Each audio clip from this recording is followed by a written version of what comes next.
Councilmember Funk, Here. Councilmember Emerald Baker, Here. Councilmember Happy, Here. Councilmember Keller, Here. Councilmember Seeger, Here. Councilmember Pruitt, Here. and Mayor Wood. Here. All right, additions or amendments to the agenda? I don't have any. I don't either.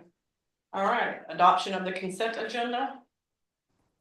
I make a motion to adopt the consent agenda, which includes the approval of the minutes of the February 24, 2025 council meeting, ratification of the bill for the amount of $337,941.25.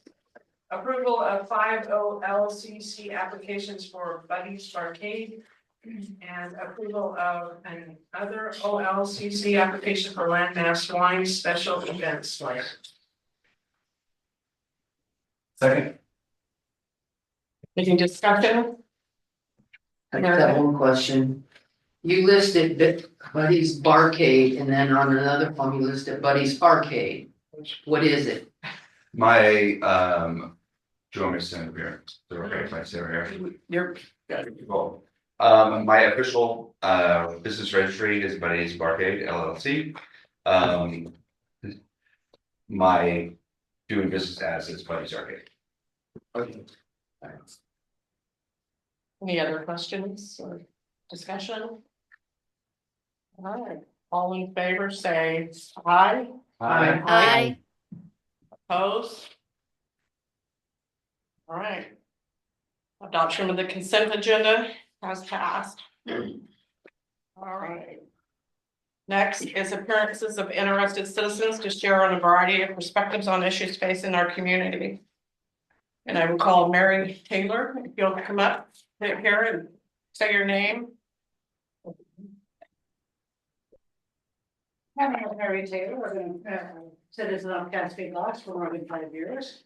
And my husband is he's retired, disabled. He was a police officer for a short amount of time.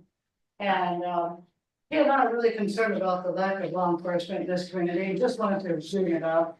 I'm sorry, this is my first meeting. I'd like to come a little bit more often and get familiar with house. I'm hoping to be more active in my community when I retire. I'm still working full time.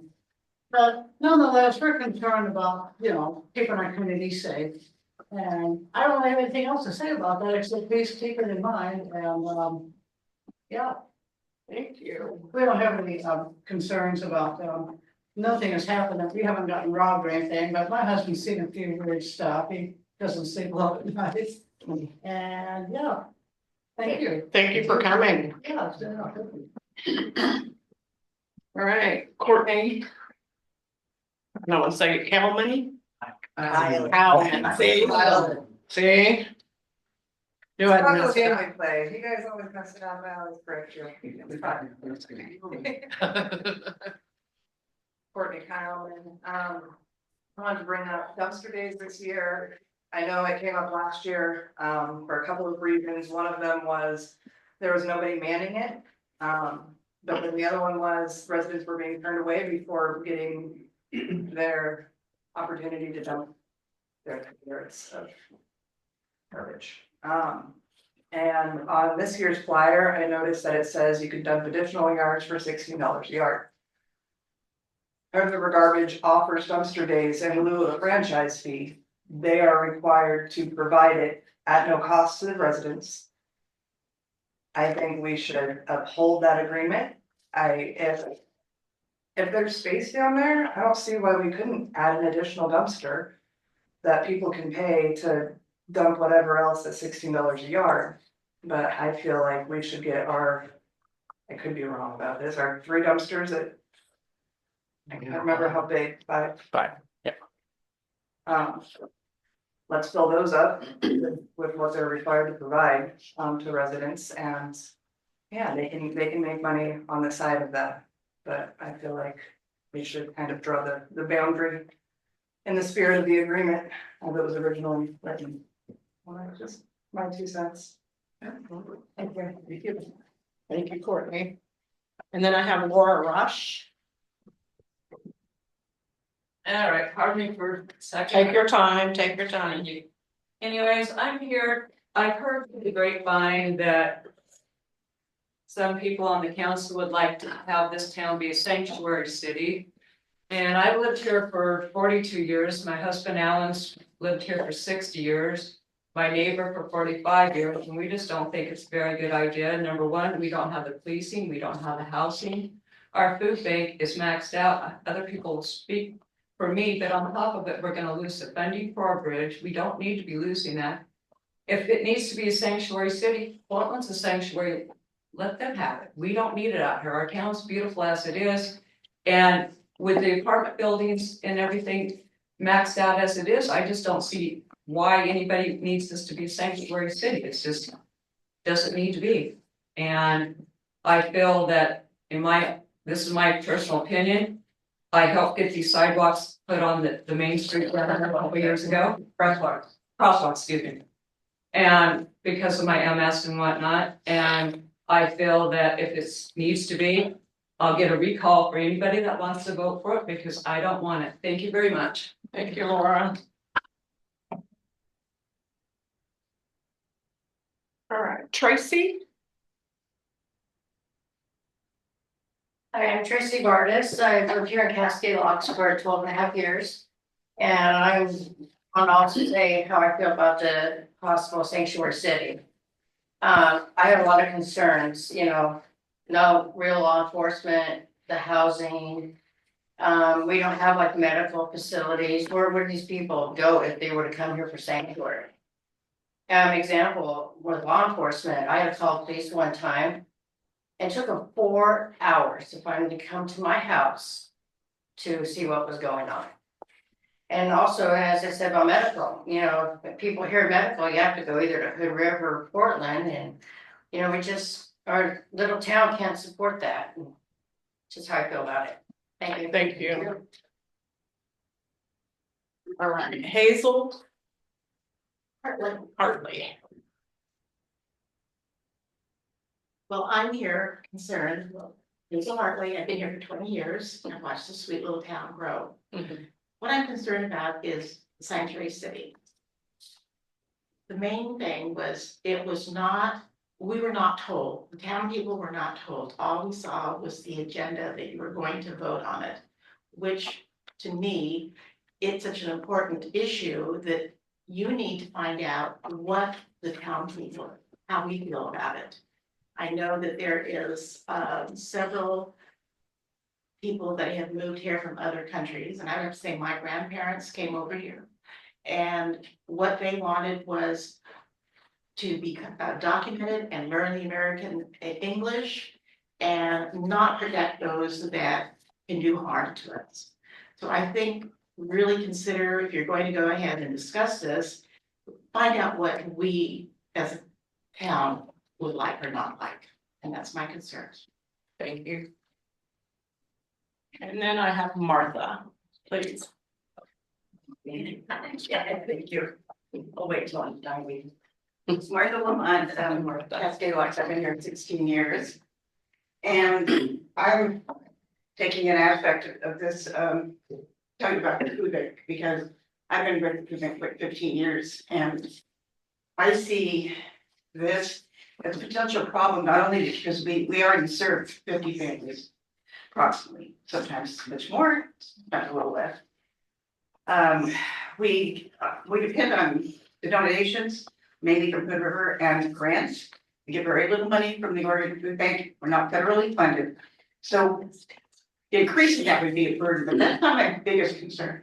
My biggest concern is when you have people, clients and volunteers that are in there in the city. We've had a couple of instances where they weren't rational thinkers, they were mental problems. They had to call the sheriff or the city administrator to get them removed from the building. But we all know that it's going to be at least 30 minutes, maybe more, before somebody can do something.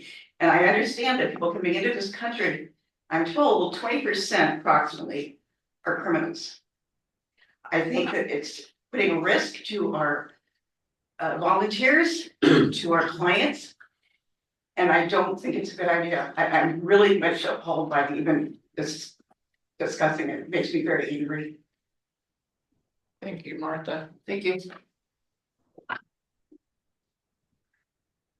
We can ask for letter. Oh, and then he has a letter and then I'll call you again. Okay, yeah, so this is a letter also regarding the sanctuary city or inclusive city discussion. City administrator, mayor, and city council vote no on inclusive city. We need to take care of our own citizens and the needs of the city first. Upkeep of the city is lagging. No electric linemen. We need more police protection. Crime is growing and the need for safety is now. Federal funds will be cut off. No one asks for what the citizens wanted. Where is the transparency? We need to upgrade the service of the city, take care of our city and our people first. Thank you, Nancy Renault. And do you have another comment? Say, since you're Oregon, the state, we are a sanctuary state. So for us to do just a little part of that, I don't think it really is going to help, but the story will be happier. Did you want to make any comments on it or anything?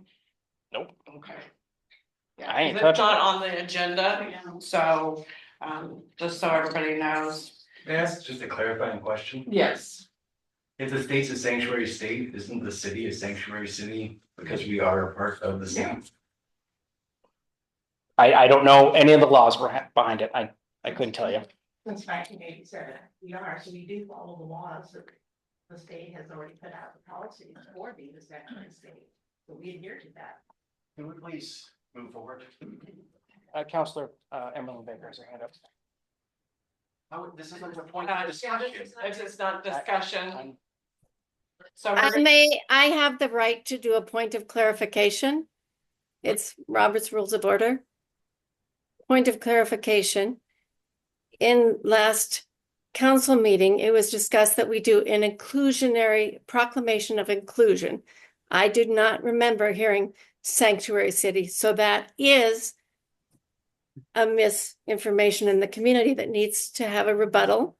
And a proclamation of inclusion just is a proclamation to say we include all of our residents, regardless of any demographic, race, religious, ethnicity, immigration status, country of origin, sexual orientation. A proclamation, I just came from a school that has that proclamation, and as you enter, we welcome all of our residents, all of our families.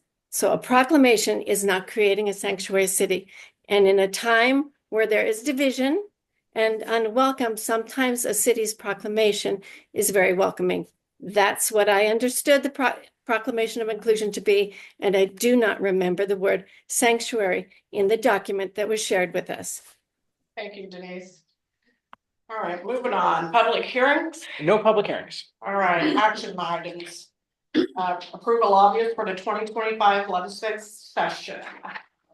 At the February 24th meeting, council debated the need, merit, cost, and process of hiring a lobbyist for the 2025 Oregon legislative session.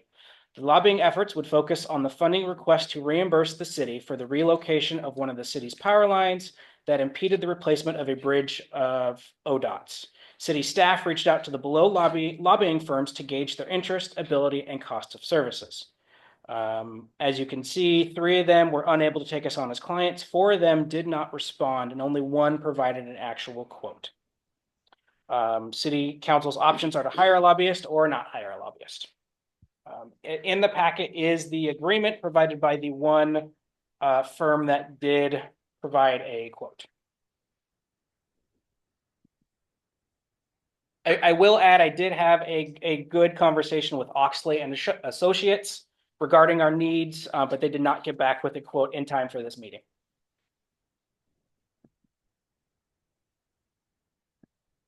Motion to hire Pinnacle Mount Hood Advocacy, provide lobbying service for the 2025 legislative session.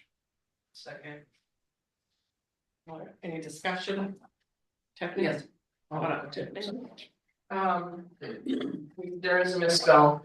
I pointed it out Yes. earlier. Yep. I don't know what a coonage is, but it should be flying there under section 10. And also, I think it's really important, again, I'm gonna say the same thing, it's really important that what was his name? I forgot what his name. Correct, yeah. That he One of the key points being that we provide Southern electricity sometimes at a loss and or barely at a cost. So I mean, that should be a huge significant in point in taking on this debt that we've taken on to move those power lines to service them only. So I hope that's part of his message. You didn't have anything, Bernard? I was gonna make a motion to hire that lobbyist. I have one additional comment, if I may. Mhm. So I just want to speak on behalf of this motion and urge other council members to support it. And I think I've been very vocal in getting this work done. And one of the things I just want to make sure everyone, if they didn't get in the details of the contract, there's a termination clause that we can terminate at any time with 10, 15 days notice. It's a very short notice clause. And again, if we're not getting what we want, then let's end it. But I definitely want to start the ball moving forward and see what happens. So this is a low risk proposal, and I think could potentially be a very high return for our efforts. Thank you. Marianne, I'm sorry. That's okay. Does this money come out of the electric department? Yes, I would see it coming out of contract services. Yeah. All right. That's it. All right, so to approve the lobbyist for the 2025 organ session, all in favor, say aye. I, Any noes? All right, so approve, Pinnacle Mountain Hood Advocacy is approved. All right. Next is approve endorsement of the Mount Hood Community College bond.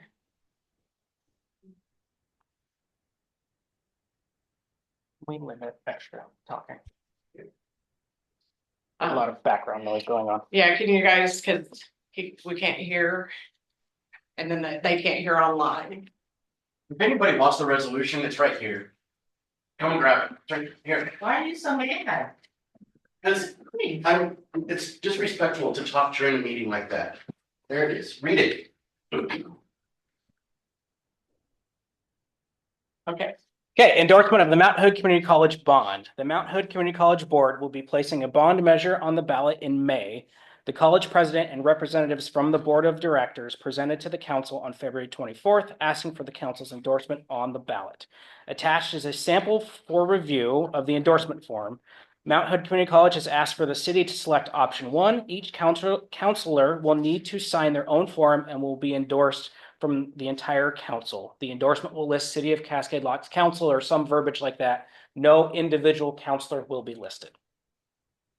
However, all 7 forms need to be signed before they'll accept it. And in front of you is your individual forms pre-filled out with your name. You just need to sign. oh, it was pre-filled out. It was. I didn't know. I fixed it. I fixed it. Don't worry. I got it. Yes. Yeah. And then Denise and Bernard or Counselor Seeger and Emmerling Baker, yours will be scanned over, emailed to you.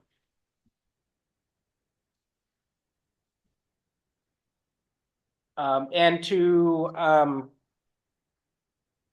Councilor Pruitt's question about how much comes from the city of Cascade Locks, their information is county-wide, not city-based, but they did state that only 0.6 of their funding comes from Hood River County.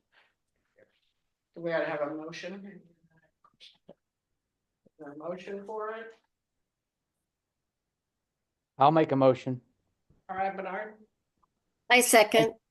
I haven't made the motion yet. Oh, sorry. What's the So motion? I move to approve the endorsement of the Mount Hood Community College's May 2025 ballot measure. I second. Any discussion, Tiffany? So with that, Jordan, it does, Hood River County doesn't pay, it's just us within Hood River County pays for this, right? Well, there is part of their district that encompasses Hood River County. I mean, there's like, I think it goes south a little ways. I don't know the exact amount, but it does include not us. I mean, there are some individuals. Like there's, I don't know, probably a dozen houses just on that side of the city boundary up Dry Creek that would still pay into it, but they're not technically part of Cascade Locks. Yeah, so it's not just the city. There's other chunks of Hood River County. I actually think it stops just short of the city of Hood River, but I don't know the exact line. And just a reminder, this is an additional bond on top of what we already have on our property taxes for Mount Hood Community College, so there'd be two of them now. If approved. If approved. And then I have, Okay. so does this, I don't know if you saw my email about it, does this require the 2008 charter change and a 50%? No, and I did respond, but it was about an hour ago. Yeah, no, that doesn't apply. That's only for any fees, taxes, or charges the city initiates. We don't have any control or power over other taxing jurisdictions. All right, Bernard. Thank you, Mayor. Yes, I just wanted to, again, seek the council support of this endorsement. As I mentioned in our last meeting, I spent about 2 years at Mount Hood Community College. The facilities do need some work. The construction was excellent, but it is an old campus. This is a good investment in workforce training, makes us more competitive as a state, as a region, and put very hardworking and a lot of low-income folks, giving them the skills to go be effective in our society. So I wholeheartedly support this endorsement, and I hope other council members will support me in voting yes. Thank you. All right, all in favor, say aye. Aye. Aye. Aye. Against? Okay. Opposed? Yes. Just, and can I say why? Just because it's kind of been hit or miss with Mount Hood Community College, and I kind of feel like we're gonna be riding on Multnomah County's coattails. I mean, if Multnomah County votes for it, we're voting for it. I mean, we really don't have a say in this, really, I feel. Thank you. All right, next is approved letter of support for Betty's Barcade. Albert Nance, the owner of Buddy's Barcade / Arcade, has submitted an application for a grant to assist in the moving of his business to the old city fire station located at 505 Northwest Wanapa Street in downtown Cascade Locks. The grant program is through the Oregon Main Street Program, which is part of the Oregon Heritage / State Historic Preservation Office, Oregon Parks and Recreation Department. Provided was a link for the grant details. Attached is the letter of support for review. And I will add a note that it did go through a local review process through our local Main Street office. Other grant applications were ranked, and this one came to the top and was submitted to the state level to represent Cascade Locks' request. So options are to approve the letter of support as written, amend and approve, or do not approve the letter.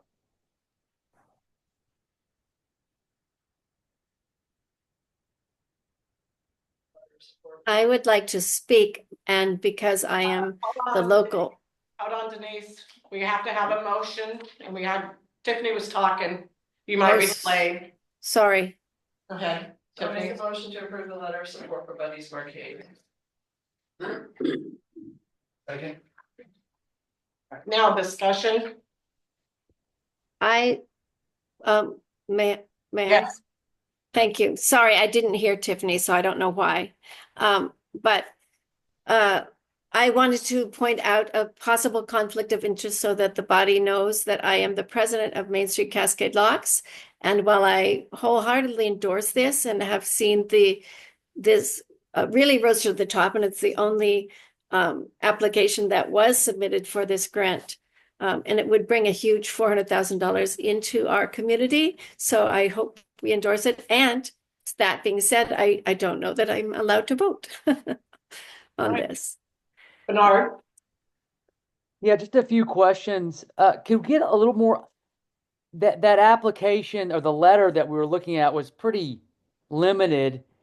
I'd like to hear a little more about the project. I am supportive, as everyone who sat into the council retreat knows. One of my things I'm focused on as a council member is getting our vacant buildings on Main Street occupied. So I'm very excited about this idea, but I'd love to know a little more about the business proposal.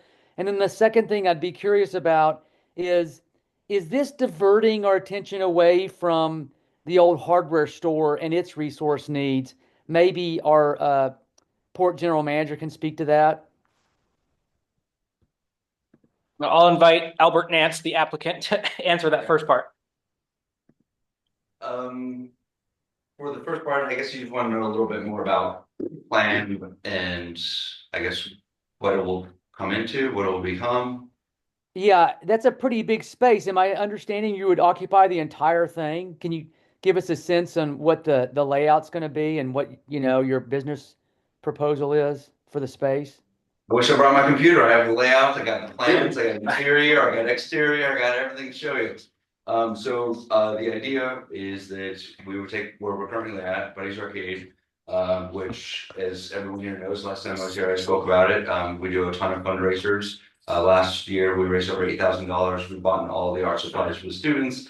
The idea is that we'd be able to take our current business with all the games, move it into the new space, add in a new kitchen where we'd be able to serve out food. The idea currently right now is we build out a brand new kitchen that would serve tacos as well as quesadillas and nachos and stuff like that for locals as well as whenever we have visitors coming into town. So we would have a brand new kitchen. We'd have a larger seating space. If you've been to Buddy's Arcade, you know that it is very, very tight, very small. They would love to get a little bit more space so you can actually stretch your arms out and not hit someone else. But we'd also have additional games there as well. So the idea is that we'd be able to expand, and then by us moving into the hardware store, or I'm sorry, the fire station, that would now give our current space an opportunity for another business to come into downtown, increasing potential for business downtown. As far as the grant specifically is concerned, this is the Main Street grant. As Commissioner Emily Baker mentioned, we put in for the grant to win the Cascade Locks Main Street, appointment, I would say. And then we put that in, we won that, and now we're on to the state grant. This isn't necessarily taken away from the hardware store because the hardware store itself wasn't necessarily pushed forward. So what we're doing right now is we're looking for a letter of support from the council here. So whenever we put our grant proposal forward to the state of Oregon, the Cascade Locks itself and basically the entire downtown and downtown revitalization has an opportunity for us to expand and for another business to come in. Can I ask a follow-up, Mayor? Yeah. So I understand there's going to be some improvements in the building. Is that the property owner, or I assume you're going to be a tenant here? Right. Are you doing that work? I guess what I want to know is, let's say this grant doesn't go through. Will the improvements to the building that I understand are currently proposed, will that still go through even if we don't get the grant and you can't move in? See what I'm asking?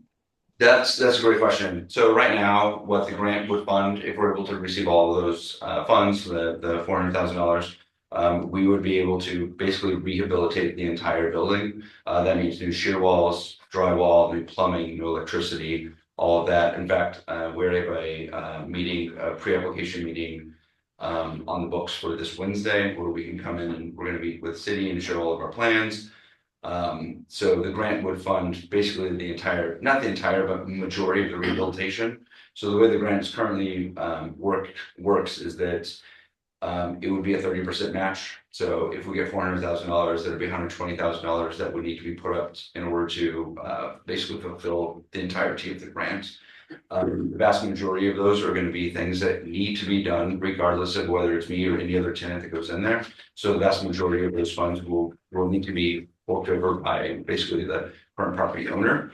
As far as intention, if the grant isn't one, I haven't necessarily, I know that the owners have a great desire to actually do something with that space. Now the appetite of what can or can't be done if they don't have a grant, I cannot answer that for them. Thank you. Thank you. Denise? Thank you. I am deeply familiar with this grant, and if it is the only possibility for this $400,000 grant, if we don't approve this, it can't go anywhere else. This is the one that is going forward, Morgan Main Street, and it is my understanding with the Hoikers that they're excited. The building owners, because of this grant, started making these plans. So we're all hoping, and yes, they are inspired to begin to work on this property and others. And I don't know that it could happen as quickly if we don't get this money. And it is a big boon to our grant application to Oregon Main Street if we do have support from the city. We have asked for support from the port as well. And that is forthcoming, and other organizations in town and businesses. So it is it meets much of the strategic plan from the city's strategic plan recently, the downtown revitalization plan.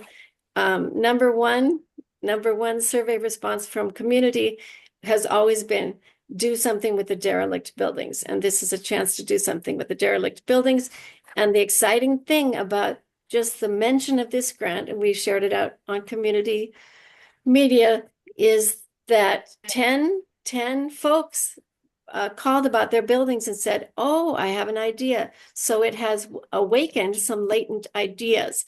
And I believe if we get the grant, it will continue to move that momentum forward. I have learned how to help guide folks, and I know the Port Economic team, Jeremiah, Genevieve, and the team is helping guide more folks because they're now getting more interested. So again, I highly support it. It can only, this particular $400,000 grant can only be awarded to this project, which includes Albert Nance and his business and the fire station and the building owners, the Hoikers. That is who, and the money ends up staying, of course, with the building owner. And for this business, both the building owner and the business are happily in agreement that this is the project we want in that building at this time. And it makes a beautiful building should anything change. So again, any questions, if you want to ask me as well, I'm happy to answer. Thank you. Any other questions from you guys? And did that answer your question that you had about the hardware store, Bernard? Yes, it did. Thank you. All right, so no more discussion. All in favor, say aye.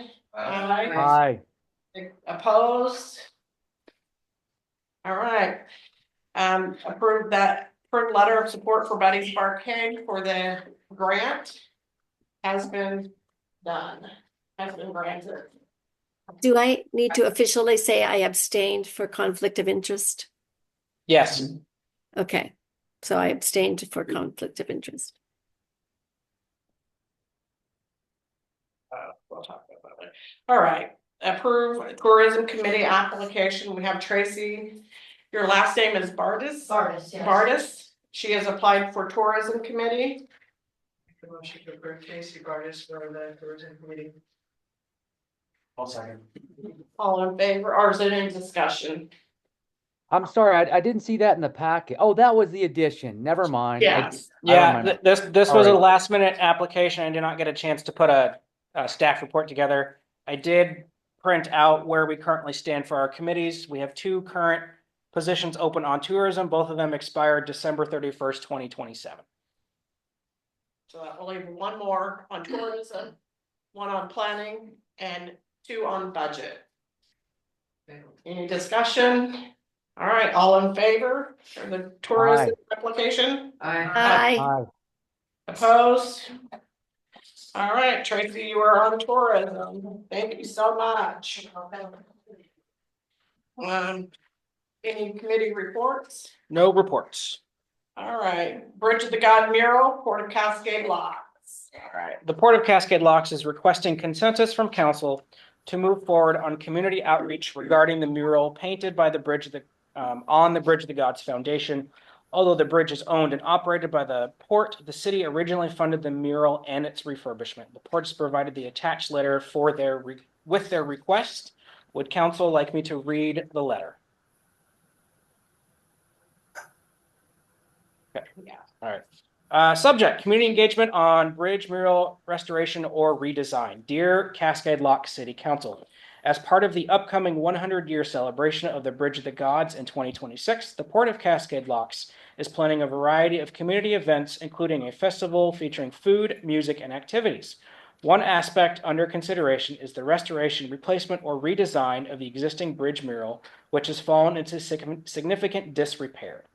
Through our research, we have learned that the original mural was funded by the city. Before we move forward with seeking community feedback on this project, we would like to first request the city council's support in engaging the public in this discussion. At this time, we are not advocating for a specific course of action. Rather, we wish to present an opportunity for the community to share their thoughts on whether they prefer restoration of the current mural, a recreation, or an entirely new design. The Celebration Committee, which consists of 2 port commissioners and multiple community members from both Cascade Locks and Stevenson, Washington, is committed to ensuring that this process is inclusive and reflective of community values. With the City Council's support, we hope to move forward with outreach efforts to gather public input on this matter. We appreciate your consideration, look forward to your thoughts on how we can best engage the community in this discussion. Best regards, Port of Cascade Locks, Jeremiah Blue, Executive Director, and Jeremiah is on virtually if you have any questions. Motion. Oh, it's not a motion, sorry. It's a discussion. Yeah, one-on-one. Tiffany. So we're just discussing it tonight. Will there be a motion to move forward or is this just? No, they want consensus if city is okay if they do outreach regarding a project we funded in the past. Question, we haven't decided what a consensus is yet, so. Are we, A consensus is where we all agree like to move forward, but we may not agree on all the details of moving forward. okay, because, sorry, Go ahead. because in the city administrator report, we had, there's that discussion to be had, but. Yeah, I mean, I would in this, as long as nobody's adamantly against it, I don't see an issue. Thank you. Is that all you had, Tiffany? Yeah. Anybody else? Hello. Oh, Denise, your hand went down, sorry. Oh, yes, I think that's great. And I do have a question for Port Executive Director Blue.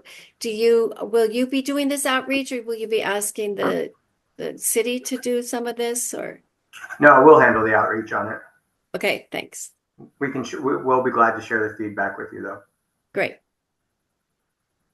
We have a consensus. I assume based on the feedback that we received from the community, we will come back to you with that feedback and then ask your permission to move forward with whatever we get back from that feedback.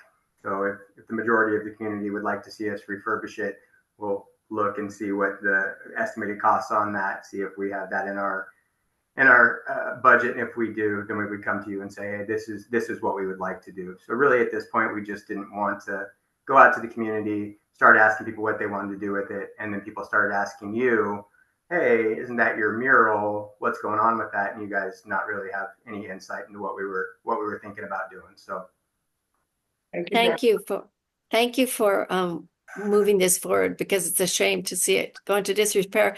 I will forward all of the arts and mural grants that I see your way. Is everybody got a consensus, okay, for them to do that?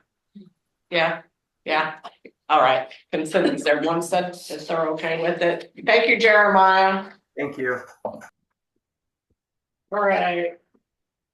Prepared food and beverage tax to fund fire and EMS. All right. The fiscal year 2024-2025 council goals included researching increased and stable funding sources for the fire and EMS department. This goal was reaffirmed as a top priority for the fiscal year 2025-2026. City Administrator Bennett and Chief Logan began researching the budgetary needs of the department in spring 2024. We also began researching funding options to meet that need. The fire and EMS department is currently heavily subsidized by the general fund. 42% of property tax directly goes to the department, $151,375,000 in fiscal year 24-25. The general fund provides an additional $180,000 of support for a total of $331,375.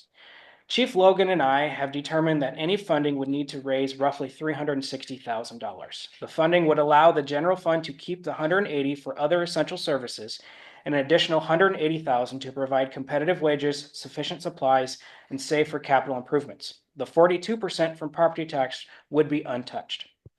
Ensuring we are not working in a silo, we created a task force consisting of Councilor Keller, volunteer firefighter Baker, and local business owner Miss Olvera in the fall of 2024. We discussed all options, including property tax increases, another increase in the EMS fee, moving to a special district, and a prepared food and beverage tax. Both the property tax and EMS fee are not feasible as we cannot raise the funds needed via property tax, and an increase of the EMS fee would be a minimum of $30 a month more than they currently are. Both of these options also put an unfair burden of cost on the residents and utility account holders. According to Chief Logan's report, roughly only 40% of the department's calls are for residents or utility account holders of the city. The remaining 60% are tourists, I-84 users, hikers, or out-of-district fire calls. An individual fire district will take 3 to 5 years to prepare, vote on, and set up. We are also unsure if a special district would result in more efficient services for the area. That leaves the last option of a prepared food and beverage tax as our best and only option. Eco Northwest was commissioned to estimate the amount of money a 5% prepared food and beverage tax would bring in. The estimated amount is $250,000. The full report from Eco Northwest is attached. Extrapolating the estimate out, the city would need to set a rate of 7% to get the needed $360,000. At this point, I want to reiterate that 100% of this tax would go directly to the fire and EMS department. This will be codified in the ordinance and vote. This not only gets the required funds, but also puts the least amount of burden on the residents and utility account holders of the city. I worked with Mount Hood Region Tourism Office to review cell phone tracker data collected by Placer.ai. Attached in this report is a cell phone tracking data of residents versus non-residents visiting 3 restaurants in Cascade Locks. For this report, a resident is anyone who visited the restaurant from within a 10-mile radius, and anyone outside the 10-mile radius is a non-resident over the last 12 months. A summary of the data is below. The average resident versus non-resident that visited those 3 restaurants is 11% resident and 89% non-resident. This shows that revenue will overwhelmingly come from outside the already established tax base. Staff have reached out to Ashland, Cannon Beach, and Yachats, the 3 other cities in Oregon who currently have a food and beverage tax, to learn from them in their development and implementation process. Below is a link to Cannon Beach's business guide and ordinance on their food tax. Staff plans to use Cannon Beach's model as the base for our program. After reviewing all of the information, the task force approved taking this recommendation to council for consideration. Further research and development is required. However, at this point, Chief Logan and I felt this was the right time to present our findings to council to obtain guidance on how to move forward. If council provides consensus to move forward, we will work to develop the process and ordinance specific to Cascade Locks, which would work with legal counsel to write the proposed ordinance and ballot measure request. We will also research messaging and campaign options for the city. The deadline to submit a ballot measure to the county for the November 2025 ballot is August 15th. We will keep council apprised of updates, and we will plan to have the ordinance and other details formally presented to council for approval in June. As of right now, the ballot measure will be the only thing on the ballot. A couple major bullet points I want to reiterate or mention. During the recent council retreat to review the 24-25 goals and set 25-26, council reaffirmed securing funding for public safety is a top priority. This is the most efficient and least burdensome funding path forward. Businesses will get a 5% of that 7% to offset their administrative costs. Example, $1,000 times 7 is 70. Times 5% is $3.50. It doesn't seem like a lot, but they do get something back out of this. So council's options are to consensus from council to move forward with the prepared food and beverage tax at 7%, direct a different direction. Chief Logan, is there anything you'd like to add? I think the task force really took a lot of time in researching each option. I had the morning task of researching the special district. If you'd like to see how that's formed, there's a stack of paper on my desk that's about that thick. That's gonna take a lot of time, and I don't think that's gonna be the most beneficial for us to separate from the city at this time. Now, if the county, all the county fire agencies wanted to create one large district, that might be the time to do that, because the assessed value would be a lot less.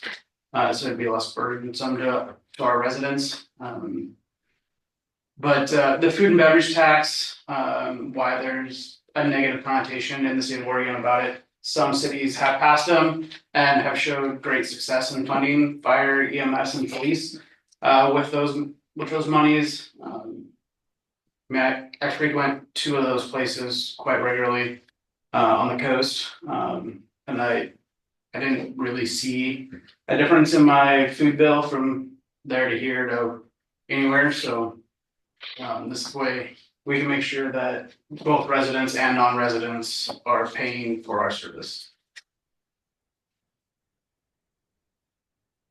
Is there gonna be an exception for locals? No, no other city has an exception. Because I'm gonna say that Hood River County as a whole tried this 5, 6, 7 years ago, and I talked to somebody in Hood River County, and they said that it went down in flames, and I was told that had there been a local exemption, it would have been approved, no problems. So I'm a little concerned that how much would we have to, how much more of a percentage point would we have to raise it in order to give the residents an exemption? Probably 0.5%. It'd be rough math, but I'd have to actually sit down and do it. I think that would be the most plausible way for it to pass, is if the citizens aren't gonna be taxing themselves buying food and beverage and Cascade Locks.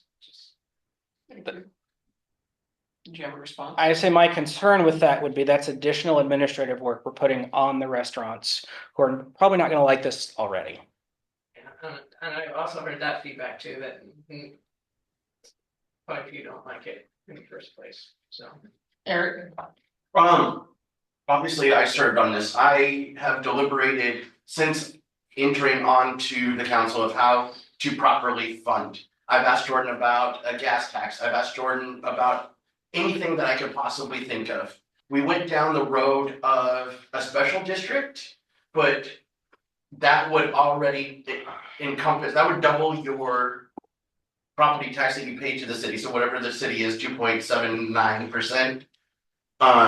It would have to be at least 4% to get to that $360 per $1,000. And that ultimately puts the weight back onto the burden that is provided by the residents. When we look at the data provided to us, the only two that are here, I think there is the third. You look at the locals, and the frequency per year per local is 4.5 times at restaurant 1, 3.39 at restaurant 2, and 2.38. Is that right? Yes, no, I'm just gonna add a point to that. That 10 miles is a 10-mile circle from the restaurant. So that 10 miles also includes Stevenson. So the numbers are actually probably further skewed to where anybody from Stevenson is obviously not in our tax base, so. And granted, I hate the idea of it. I'm full-blown Oregonian. The idea of a sales tax hurts me to my core. But I don't know how else to I literally do not know how else to fund the fire department without putting an incredible burden on the citizens. Yes, is it a little painful for us that frequent the establishments more than 3 times a month? Yes, it is. But if we spend $100 on food and beverage once a week, that's $28 of food and beverage that you're paying. And my family of 4 does not spend $100 on food and beverage when we go out. And so if we were to do The 4%, according to the math that Mount Hood gave us, that's $60 a month per property. Not per family, I mean, like, so my family that goes out all the time and supports these local businesses, yes, it's gonna be a burden on me. But the data doesn't show that. The data shows a far less frequency rate than that. Pete, So if I understood your report correctly, then we wouldn't have to take any money. This is the EMS would be entirely funded through the prepared food and beverage tax. Plus the 42% property tax that is directed by ordinance to be given to the fire station. Correct. They would still get the 42%. The admin fee would still essentially be a trade. The goal of this is to get wages up, to get their reserves up so they can actually maintain their equipment. And then hopefully somewhere down the road, either they're absorbed into the general fund or they can actually pay their admin share like electric, street, water, but that's not the priority right now. That was my question. I guess Yeah. was, will this actually give any money back to the general fund for? It will, so that 180 additional will go back into the general fund to put towards code enforcement, towards more law enforcement, whatever council wants to put it towards. But it'll free up 180,000. Thanks. And I guess that was my question ultimately was, could that money be used for additional law enforcement? Whatever council wants to use it for. And I did want to also say that I thought, as a business owner and does business, and I think I have 12 different sales tax rates that we have to keep track of in Washington State. And if we screw up the way that we assess that, and the customer doesn't pay the correct amount, we're still on the hook for paying it. So there is a burden to the businesses acting as the to collect that tax. And so the fact that you've thought of that about actually including an administrative in there, I think that's pretty, Yeah. I think generous. And it seems like you guys thought through all the scenarios. This is the one that's the least impact for the residents. And as we hear about over and over and over, the majority of the calls are for people that aren't in the city, that aren't paying for fire station and EMS services. So I know it's not exactly popular, but it's I feel like the least painful of our options. And as we move forward, one of my plans was to go meet with each individual business owner that this would affect. And you have to remember that beer is already taxed by the state, so that is not part of this tax. So getting soda and any prepared food, no alcohol is in that tax, the food and beverage tax. So I was gonna go around each business owner once we kind of had a direction and kind of talk to them about it and kind of judge that, how they feel and really get their input and buy-in. Okay. Yeah, Bernard. Actually, I think Councilmember Denise had her hand up first, if you want to. Oh, hers is hid by the little thing up there. Sorry, Denise, go ahead. Thank you, thank you. I want to thank the committee that volunteered more time to be on this, and I know a lot of work was put in. I know Fireman Baker well, and a lot of options were discussed, and I do love the data you shared about the restaurants with the visitors versus residents, and I know that the fire calls, we have a lot of visitor fire calls, and I love the nuance of these two meeting. And of course, we don't like to have to raise any taxes, but I travel a lot when I do anti-bullying training for schools, and I just see on my ticket, oh, the food and beverage tax. Here I am in Texas, food and beverage tax. So it's something that sort of becomes a part of going out. And yeah, it isn't fabulous. I eat out a lot, and so we'll notice it. But one good thing about where we are located, the nearest city with more restaurants is in Stevenson, Washington, which has sales tax. So it's not like we're competing against a city that doesn't, because that's the nearest next place to go. So that's a good thing as far as folks choosing not to come. And I appreciate, Chief Logan, that you're going to talk to the restaurants, but I am for supporting you moving forward with looking into this. Thank you. Bernard. Thank you, Mayor. So I got a few things I want to chat about if I could. So the first thing is regarding our service delivery options. I'm curious, I just want to, I'll state up front that I have a bias against fire districts. I can tell you why. It's a bit of a lengthy thing, uh, but I feel like an option that should have been considered or maybe should have been explored is the idea of, you know, how we count, we contract with the Hood River County for police services. Why couldn't we county with this, or contract with the city of Hood River for fire and EMS services? Was that considered, Chief? Can you talk a little about that? Yes, in the early 2000s, that actually happened here in Cascade Locks where they contracted up with the city of Hood River for services. It worked well for about a month and a half from what I gathered, and then the relationship started to strain. And at the end of it, the relationship was not very good, and the service was not the same as when it was an all-volunteer agency, which then sparked hiring a paid fire chief and the growth that we've seen on the career side in our fire department since then. Unfortunately, times have changed and volunteers just aren't around like they used to be, and businesses aren't letting people leave their employment to come take care of all these calls during the day. So yes, it was looked at, but due to the past history, we chose not to explore it any further.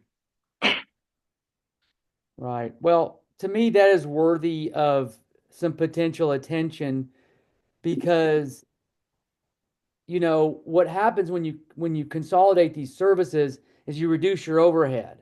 And, you know, you've got a team of volunteers to manage. You've got, you know, your maintenance requirements. All that can be centralized, in this example, under the city of Hood River. And, you know, that's a way to reduce costs for any operation. So it's a shame. And now that you tell that story, I think I do remember the former fire chief when I was there lamenting how poorly that experiment went.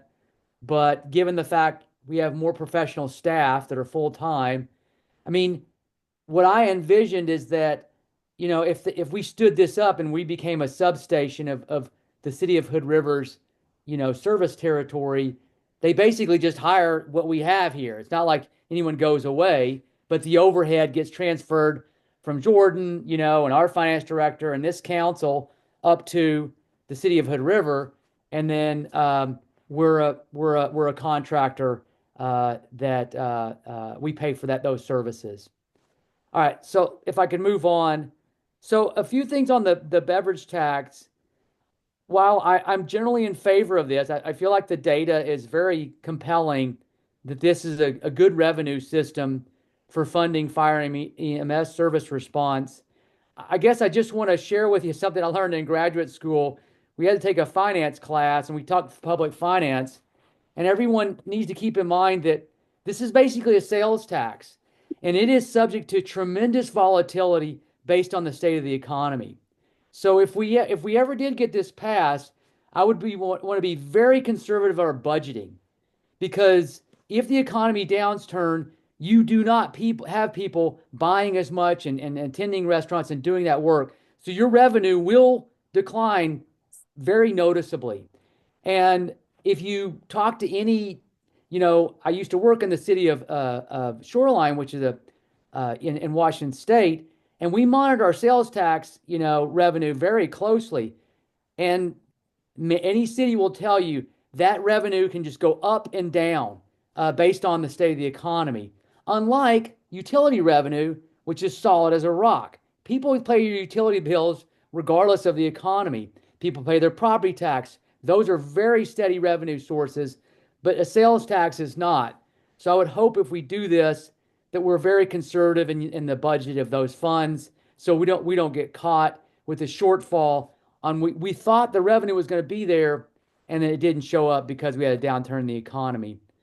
Let's see, I had two other things.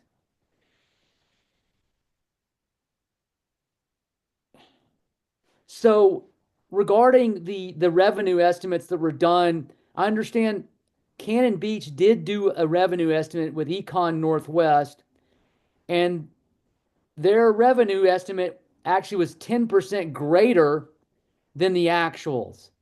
And, I heard, you said, well, that was in COVID. Well, have they trued up? Do you know? It's like, okay, that was a unique time economically.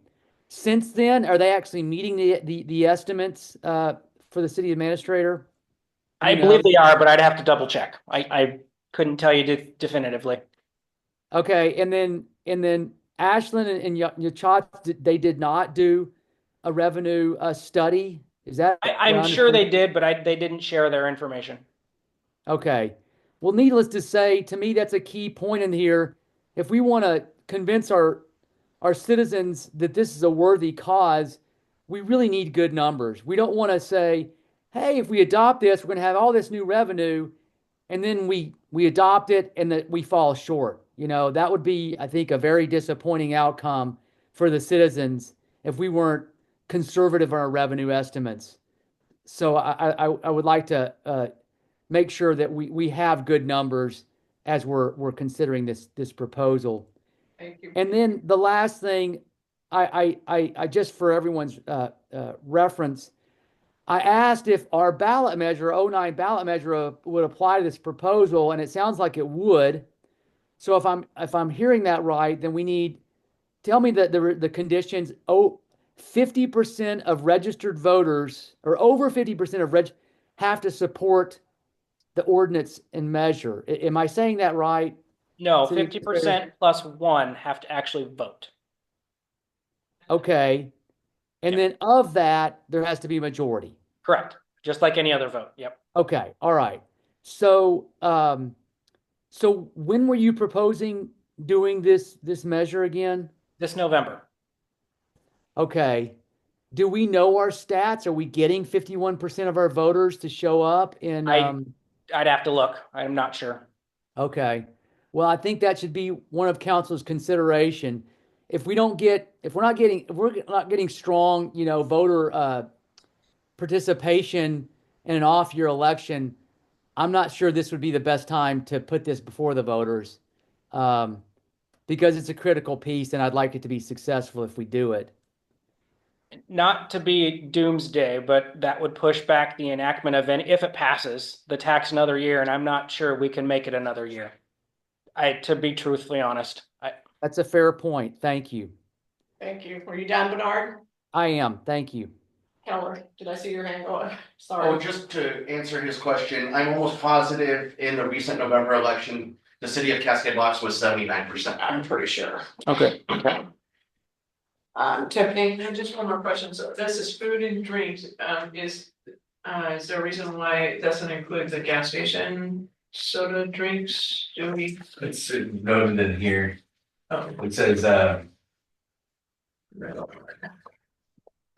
since Oregon law ORS 473.190 gives state government the exclusive right to tax malt and other alcoholic liquors, this analysis excludes alcoholic beverage sales. And the next sentence says it also excludes sales of retail items, packaged food and beverages, prepared foods sold by grocery stores and the like. I think that the convenience store would probably be classified as. You have another question? Oh, no. Okay. I have a couple things. Would this go, I know you're just looking for a consensus to be able to go forward to research and then bring more back to us. But would this go on the ballot just for people that live in Cascade Locks, or would it include all of Hood River County? No. just the residents of Cascade Locks. Okay, Right. the other thing too is that I think if we're gonna give the businesses 5% of a 7% tax, that we should be going for 10%. I mean, that way, or else give them the 2% and us the 5%. I mean, because the whole reason why we're doing this and putting it forth to the people is so our public safety can still be here. It's only 5% of the total, it's not 5% of the 7%, so. Like he said, if it's $1,000, we get $70, but of that $70, the restaurants get the 5%, which would be $3.50. Correct. So they would cut us a check for $66.50. and they would keep $3.50. Okay, then I got opposite way, okay. I saw it that way too at first. Now I lost my train of thought from my It's class. great, it's fine, Yeah. it's only 2%, yeah. Yeah, if that was the trade-in, it's not worth it, yeah. And I'm hoping the consensus of the council is that we can move forward and see and bring it back to the community, because that is the number one thing for people that live here is public safety, police, and our audits, and that's what we heard, and the transparency. So I think if you go around and research and all that, we can bring some solid numbers back. I would bet that the community wants public safety, that they would be there at the ballot. Yeah, and I'm like, also like Councilmember Keller, like. Sales tax grind my gears, but like looking at the raw data and all the options. This puts the least amount of burden on the resident, to help fund fire and EMS in our area. And unfortunately, and fortunately, we're a tourist destination. Yes. So having them help pay their fair share is one of my priorities without overburdening the residents to provide that service, but having that service available for quick response for residents, for sure. Yes, thank you. Did you have one more question? Yeah, can we create an online survey of some sort to get a feel? If that's what council directs, sure. I mean, like I said, this is just the initial Yeah, first this is just- discussion. Yeah, The actual vote ordinance to put it on the ballot will come in June. Or however council wants to receive that information. Bernard, did you have another question? I did. Thank you, Mayor. So the coffee shops, this would apply to them as well. Correct. Yeah. Okay. Including carts, everything. The taco stand, all Yep. those guys, you would Yep. need to participate. Okay. All right, Yeah. well, I know it's a lot of reading, but like I said, the Cannon Beach guide is pretty detailed, kind of lays out all those different scenarios. And I mean, I'll go through it, we'll figure out what's best for us, but that's kind of the basis of it. But it does a good job of explaining what's allowed, what's not allowed, what's taxed, what is taxed. And basically, okay. all we're doing is giving them the consensus to move forward, to gather information to bring back to us so we can see if we want it on the ballot. Yes, can I just add one thing?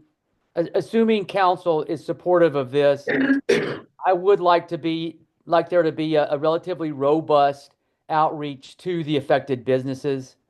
So we get a good sense on their reaction. I'm sure on one hand, they don't like this cuts into their margin. It's a very real impact if you have to raise your prices because of this tax. And that makes them less competitive, even though Councilmember Baker had an excellent point. We're competing against the river, across the river, so that's good because they also have their and theirs is probably higher than this would be. But regardless, even though it has an impact, I know they also value public safety and fire and EMS. So it might not be as contentious as maybe is in my head, but I definitely want to check in with them, given the fact that they're going to be the ones collecting the revenue. Thank you. And Fire Chief said that that's what if we give him the consensus to go ahead, he is going to go out to all the businesses as well. Do we have a consensus for them to move forward and? Yeah, go ahead. All right, we have a consensus. Thank you, Fire Chief, so you appreciate it. All right, downtown revitalization update and process. Okay, I'm gonna do a lot more reading. All right, in 2023, the city of Cascade Locks worked with consultants from the University of Oregon's Institute for Policy Research and Engagement, IPRE, to develop a strategic plan for the city. Adopted in January 2024, the strategic plan for Cascade Locks follows 5 categories or themes for action: downtown revitalization, community enhancement, code improvements, public service, and affordable housing. Many of these goals focus on improving the downtown visually and functionally, making the city's process more business-friendly, and updating the city of Cascade Locks' development code to reflect our current community priorities. In 2024, the city of Cascade Locks obtained a technical assistance grant from the Department of Land Conservation and Development to hire a consultant to assist the city of Cascade Locks in implementing the key short-term goals of the strategic plan.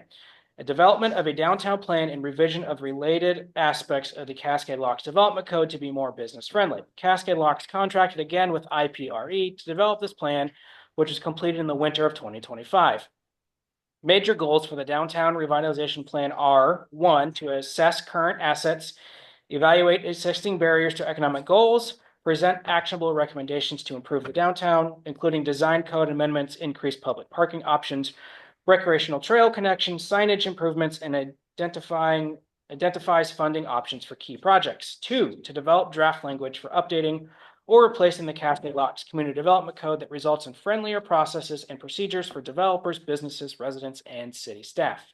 3, to engage the community through open and transparent processes and significant resident involvement. IPRE staff, city staff, and the Downtown Revitalization Project Steering Committee have developed proposed amendments to the Cascade Locks Comprehensive Plan and Zoning Map that are intended to unify all the properties that form the downtown of Cascade Locks under one zoning district, the downtown district. This means changing the comprehensive plan map designation on 18 properties on the east and west ends of Wanapa Street for commercial or from commercial or residential to downtown, and changing the zoning map designation of these same properties from commercial/residential or residential to all downtown. By doing so, all properties that front upon Wanapa Street between the Bridge of the Gods and Forest Lane will be zoned the same, enabling owners and developers to more easily navigate the development process and reinforce the community's vision for downtown through the consistent implementation of the Downtown Code. In addition, the committee proposes amendments to Articles 1, 2, 3, and 5 of the Cascade Locks Community Development Code. The proposed amendment to Article 1 focuses on amendment to building height definition. This amendment is intended to replace a current illustration with an illustration that better explains the complexities of determining building height on sloped land. The proposed amendment of Article 2 will clarify that the type of applications require a pre-application meeting and what the applicant will get out of a pre-application meeting, and delete the requirement of meeting with an architectural review committee prior to submission of planning commission application. The proposed amendment for Article 3 will target the following areas: Chapter 8-6.70 Downtown Zone, simplification of purpose statement, modification of permitted and conditional permit uses, addition of mobile food units as permitted use, clarification on dimensional standards, building height and parking requirements, and new design standards that create a mixed-use pedestrian-oriented corridor that preserves pedestrian scale, retains view of the mountains and the river, references regional architectural designs, and supports a vibrant, cohesive streetscape. Chapter 8-6.72 Commercial Zone, addition of mobile food units as permitted use, replacement of design standards with similar standards proposed for Downtown Zone. Chapter 8-6.76 Commercial/residential zone, replacement of design standards with similar standards proposed for Downtown Zone. Chapter 8-6.84 Light Industrial Zone, addition of mobile food units as permitted use. Chapter 8-6.92 Public Zone, addition of mobile units as permitted use. The proposed amendment for Article 5 include the modifications to Chapter 8.6.48.010, purpose to remove the reference to the outdated downtown plan. Chapter 8-6.148.020, applicability of provisions to create 2 levels of plan review, city administrator level site plan review and planning commission level design review. New additions have also been made to the list of exempt activities. Chapter 8-6.148.030, administration, to clarify the administrative procedures associated with the site plan review and design review. Chapter 8-6.148.040, submittal requirements, to bring requirements for submission format of plans to alignment with current expectations. Chapter 8-6.148.090, landscape/streetscape plans, to remove requirements for submission of plans to exterior furniture and fixtures not attached to building. Chapter 8-6.148.110, approval standards, to remove reference to architectural review committee and simplify requirements for multifamily residential structures, including removal of private outdoor area requirements and additional buffering requirements. Chapter 8-6.148.120, exception to provisions to fixing, formatting, and add potential modification justification for design review applications to preserve natural features or visual amenities of properties. Chapter 8-6.148.140, maintenance, to clarify that buildings and structures must be maintained in good serviceable quality. Chapter 8-6.152.060, conditional use approval standards for specific uses, to remove noise from approval criteria as it is not a land use issue per LUBA case law, to remove allowance for overheight buildings, which should require a variance, and to add requirement for drive-through queuing areas. Chapter 8-6.156.050, specific provisions for non-conforming situations, to reduce the threshold for replacement of non-conforming use from 80% to 60% of assessed value. Chapter 8-6.160, variance, to create a three-tiered administrative process for variance. Chapter 8-6.164, accessory structures, to delete the entire section. Chapter 8-6.165, accessory residential units, to simplify approval standards for ARUs.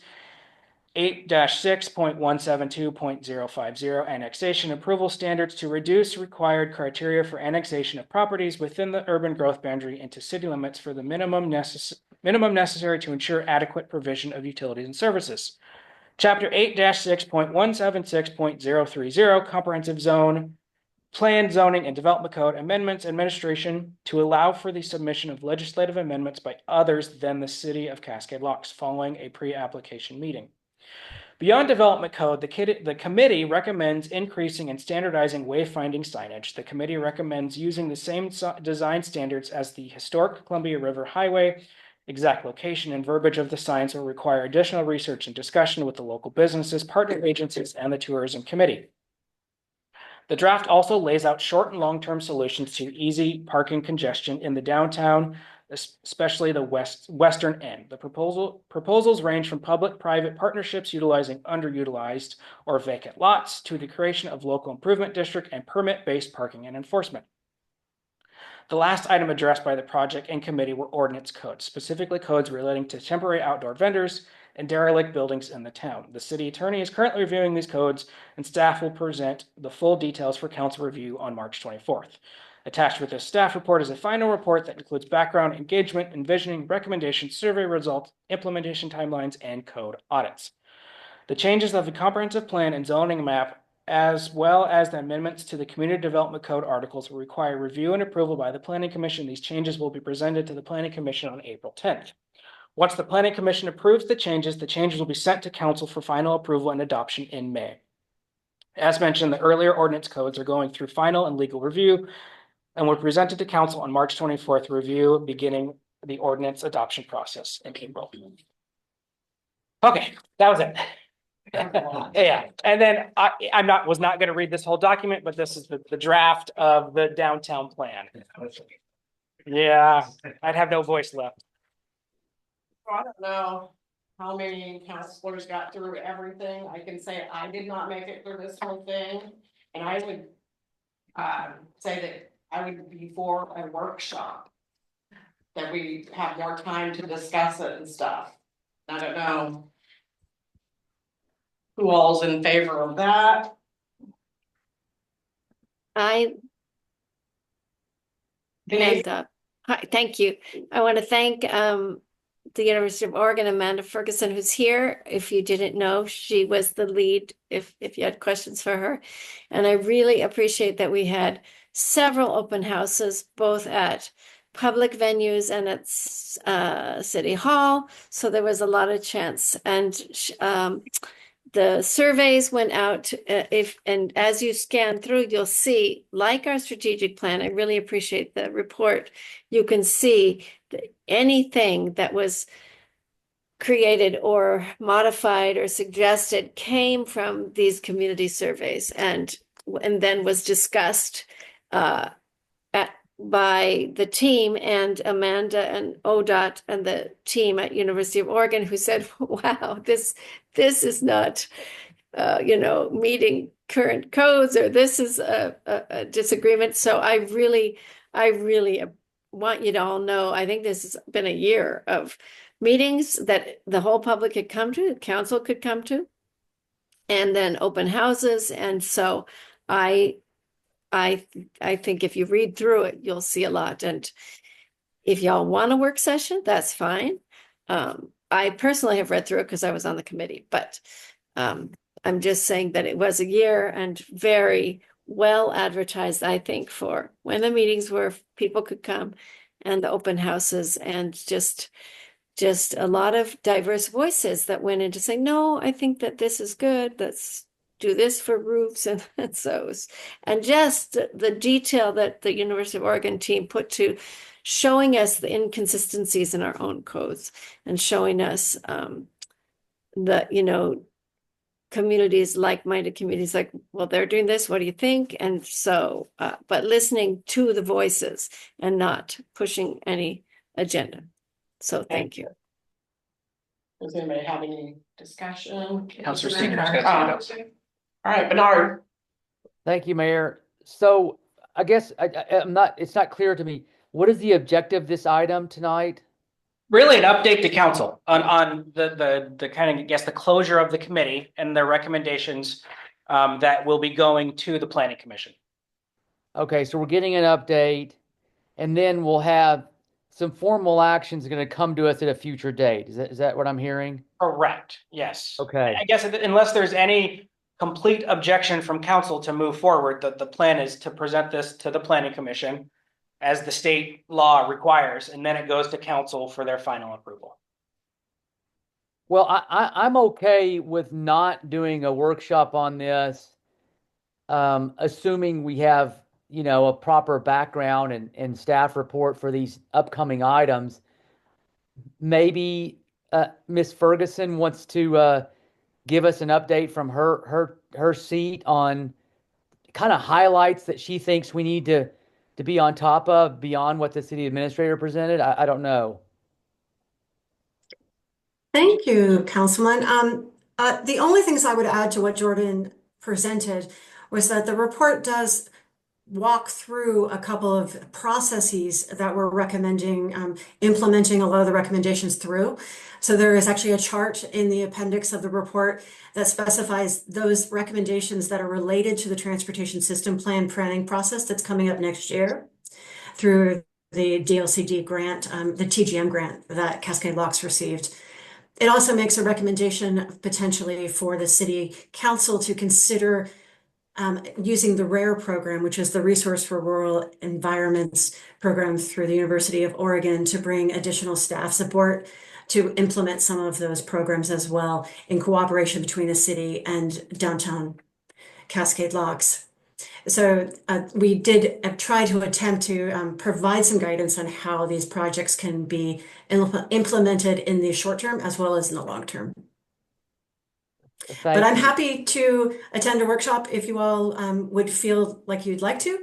We have written individual staff reports for each of the article amendments that Jordan mentioned. So there are complete staff reports for 5 sets of development code modifications, as well as a staff report for the comprehensive plan map amendment and the zoning map amendment that were included. Thank you. Thank you.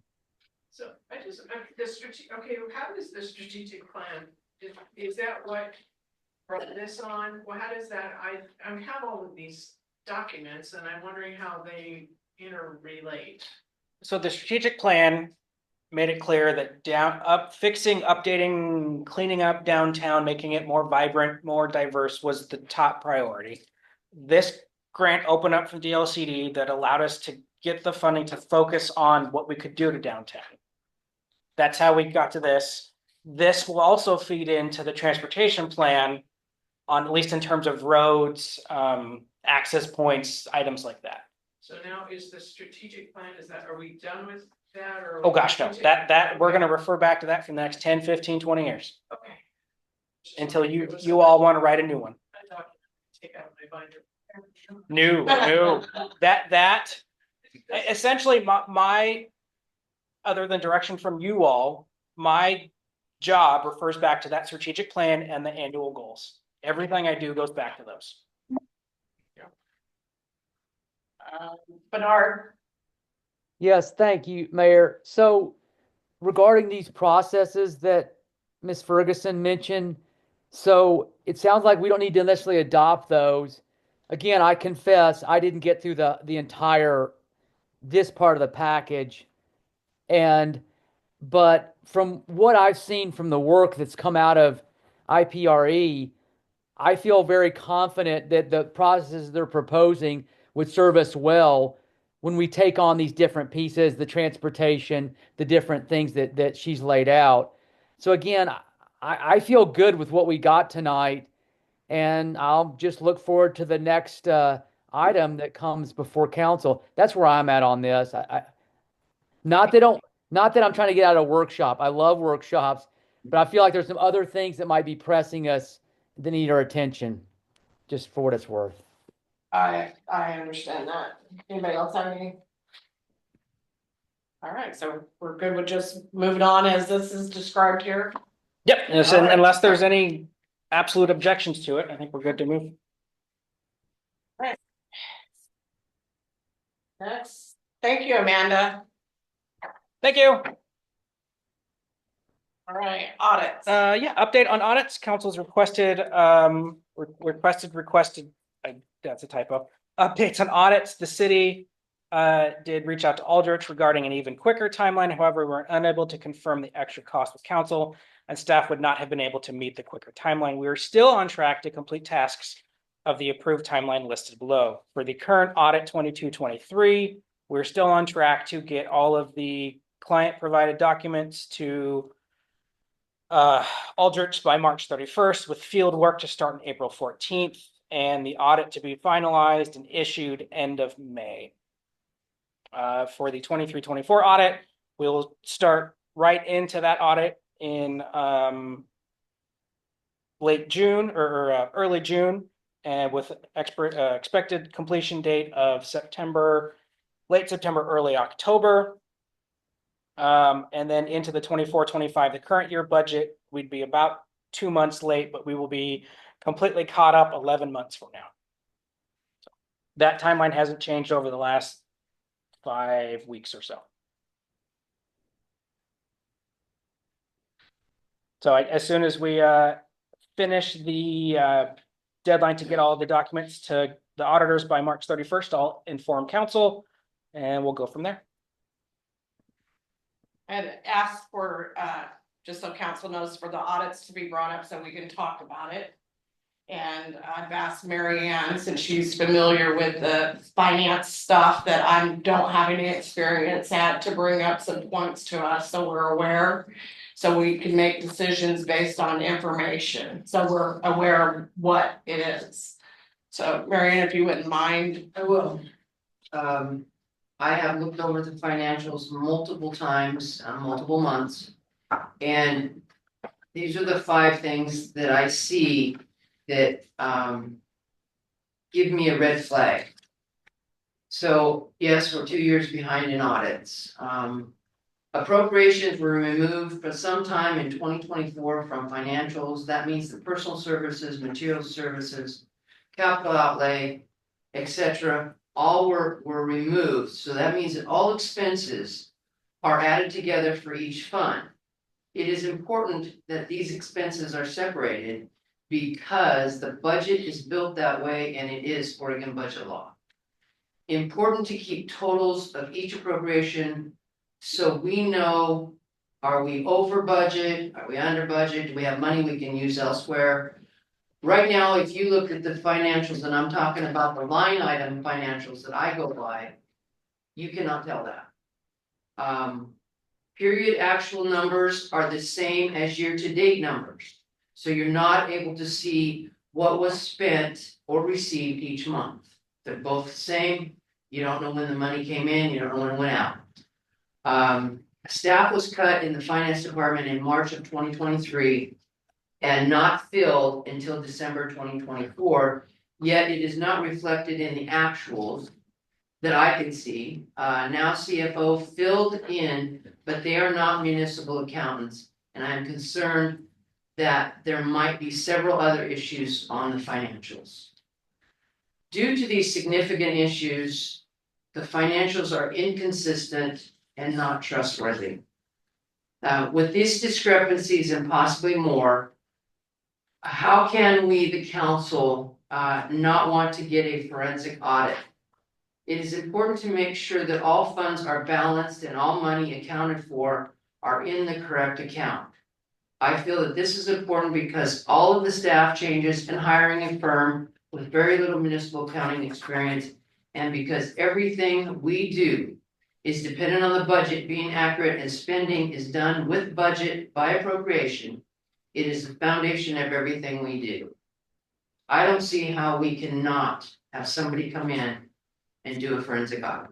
And that's what I'm asking.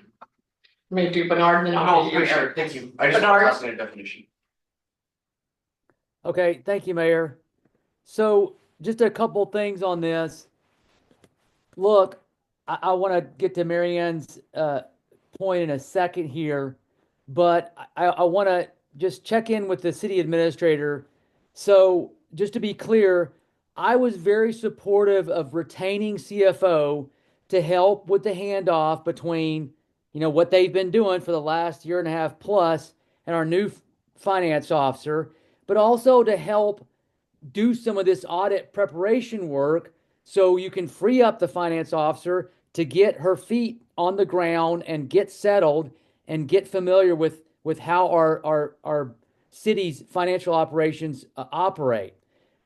So I guess my first question is, when are we going to be able to set CFO now CFO free and completely hand over all this work to our financial officer?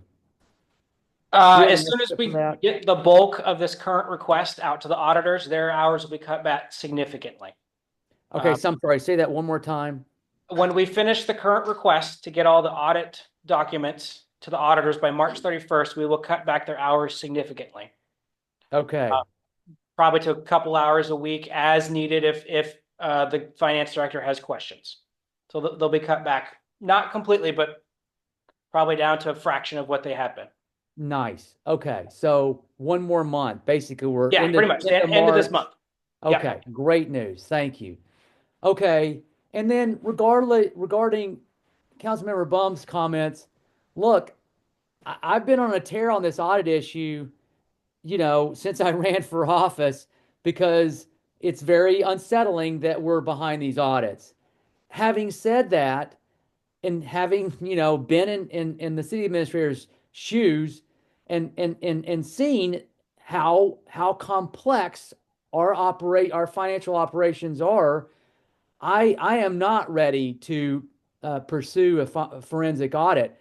I want to give the finance officer, you know, more than 2 months to get her feet settled, to get her really in charge, and then have her work through some of the things that I don't doubt are completely legitimate and valid that Councilmember Bump has brought up. Give her a chance to work those and improve the reports we're seeing and all the financial mechanisms that are in place to you know, ensure we're being good stewards of our funds. So where I'm at on this is, I would like to get these 3 audits up to date, and if we still find, you know, market or substantive issues on understanding the city's financial picture, then I will consider hiring a forensic audit. For me, it's too early, given, again, how hard it is to take over a finance office for a city like ours. It's been a short time, and we're in a lot of flux. And I just feel like it's premature in my mind, so I'm not supportive of that. Thank you. Eric? What's the definition of forensic audit? A forensic audit means they go through all of the books, all of the computer stuff, they ask for reports from the finance officer. Basically, council will give the finance officer, if I'm right, directions on what we want them to look at. Is how it is. And based on these financials that I've been looking at, I have several different things that. Okay. This world is out of my realm of understanding, and I think I need like an 8th grader definition here. So please explain, like, I don't understand the difference between a regular audit and a forensic audit. Forensic to me, like, that word triggers legal, like, wrongdoing. And so No, What I'm is the not, I'm not difference? trying to say wrongdoing, I'm trying to say there's money in places that maybe shouldn't be there, that now CFO, and I don't know this, but, cause I can't request all these records. But from what I'm seeing and how these reports are done, they're not on a timely basis, they're not complete. I mean, if they were, we wouldn't have period actuals being the same as year-to-date actuals. And that should be a first thing that people see.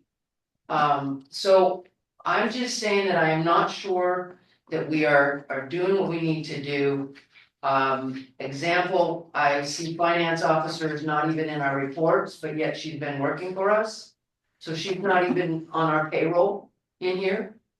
I believe she's being added to the city, the deputy recorder line item. Well, that's the first thing you should do is create a line item to pay the payroll or pay the finance officer. Another thing I seen in here was the museum has no budget, but yet we're paying out of that line item. We know that the budget got transferred to tourism, so why are we charging it to that fund? Those are things that I see that should have, one, caught the CFO, and two, should have also, and I know Chante is still new and she's got to go through these things. But those are things that need to be looked at, and I just see things that could be missed even, let me rephrase that. Normal auditors, when you do a audit, they have certain things they look at, that's their law. Forensic auditors, I believe, would look at what we are asking them to, so I don't know for sure, I've only went through one forensic audit. And we told him we wanted him to look at, yeah. Fire station. No, it was the admin services and material service, that stuff that pays to the general fund for the youth, for our services. And that's what we did, and they found some issues and they recommended what we could do for it. All I'm saying is, I am not seeing things in the financials that should be, so.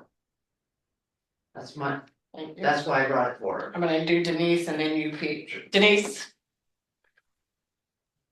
Thank you, and thank you, Marianne, for your experience and your detailed outline of what might be good to share with with the city administrator, who can share it with the financial staff as per our protocol. And I agree that those are things to look into. And I agree with Councilman Seeger. We just hired the financial officer, and I believe a new, I'm not the terminology, but a new person in finances that will help us a lot. Probably the audit isn't as detailed in the way that you laid out, Marianne, and I appreciate your knowledge of that and sharing. And maybe this, I don't know the procedure, and maybe Mayor Wood could look into it. Do we have you share that with council, and council says, yes, let's share that with the auditor that we would like this information. Do we share it with the city administrator? He shares it. I'm not sure the procedure, but with your knowledge, it'd be great.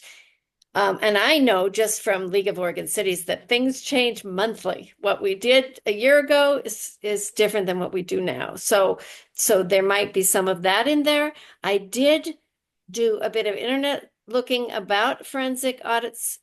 For cities, they run from thousands to tens of thousands.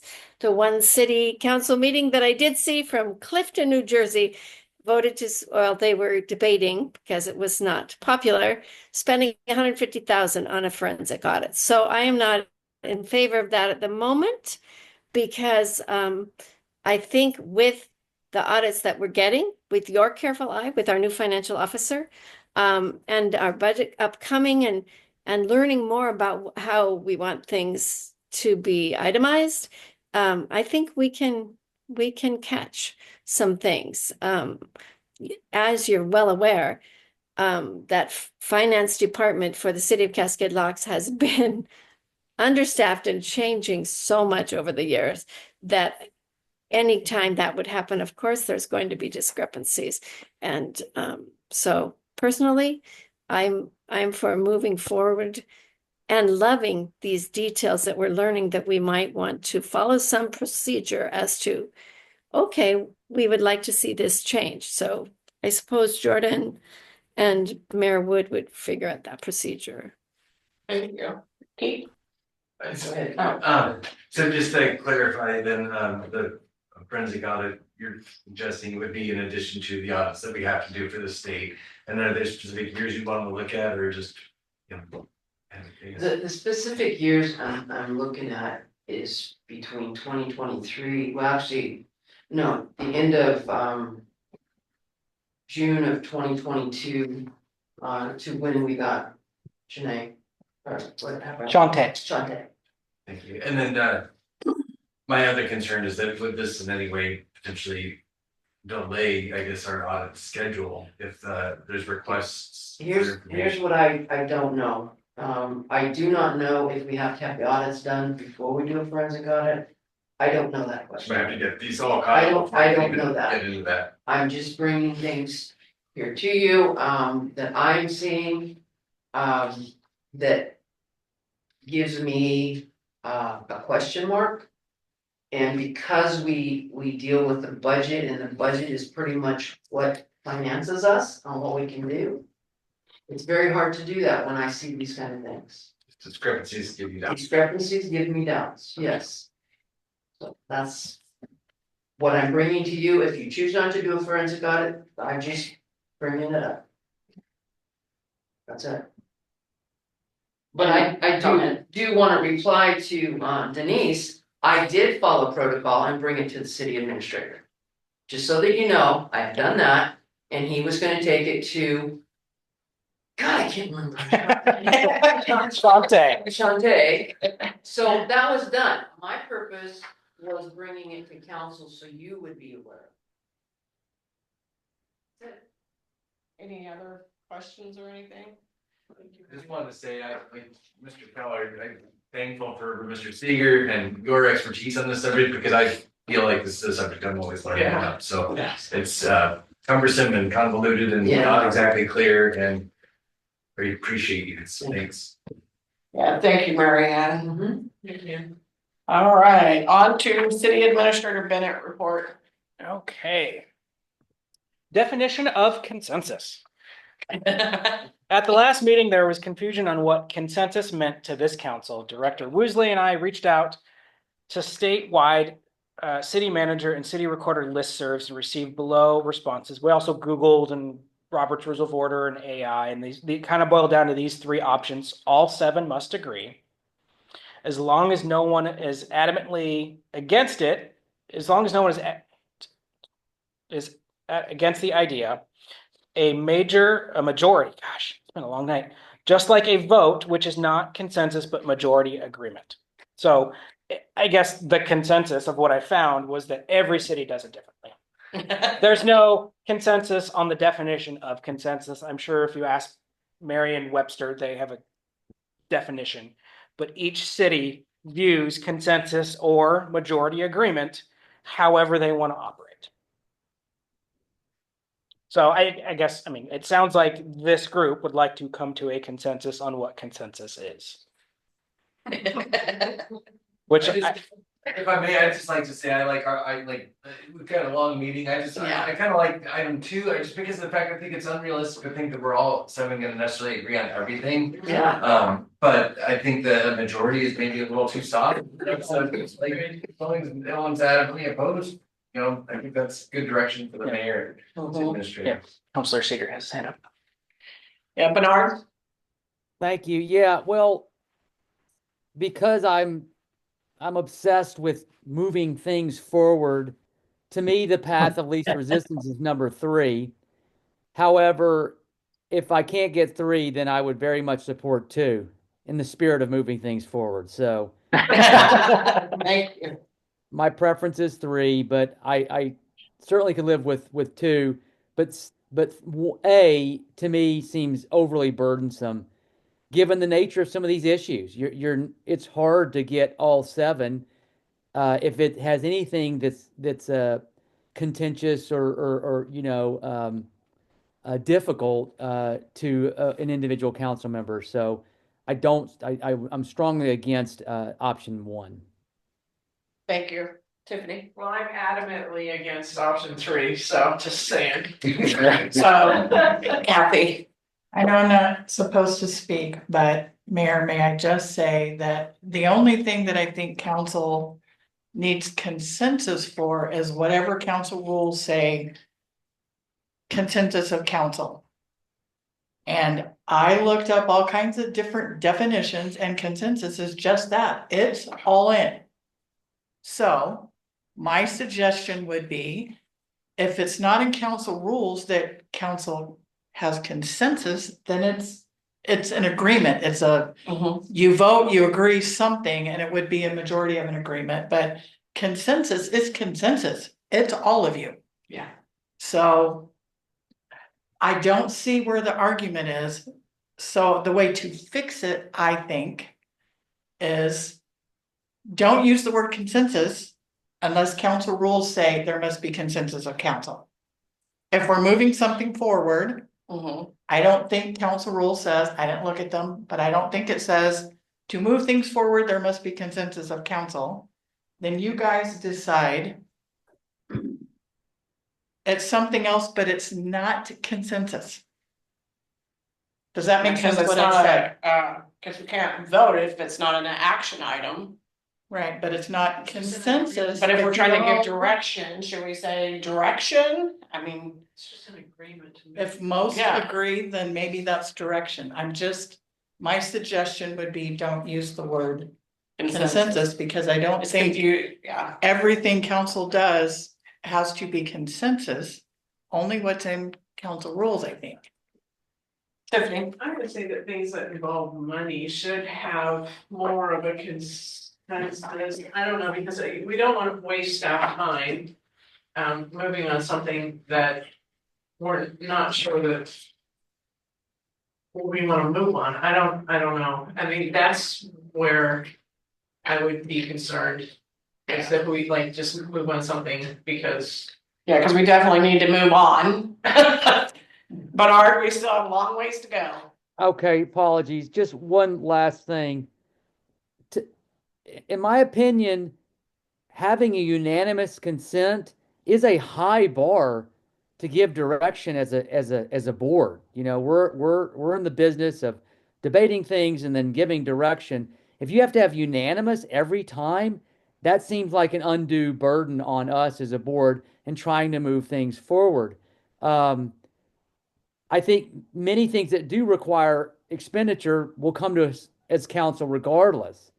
But I wrestle with consent being defined as unanimous, given the nature of the work we do, and you know, I think that's going to bog us down if that's how we define this.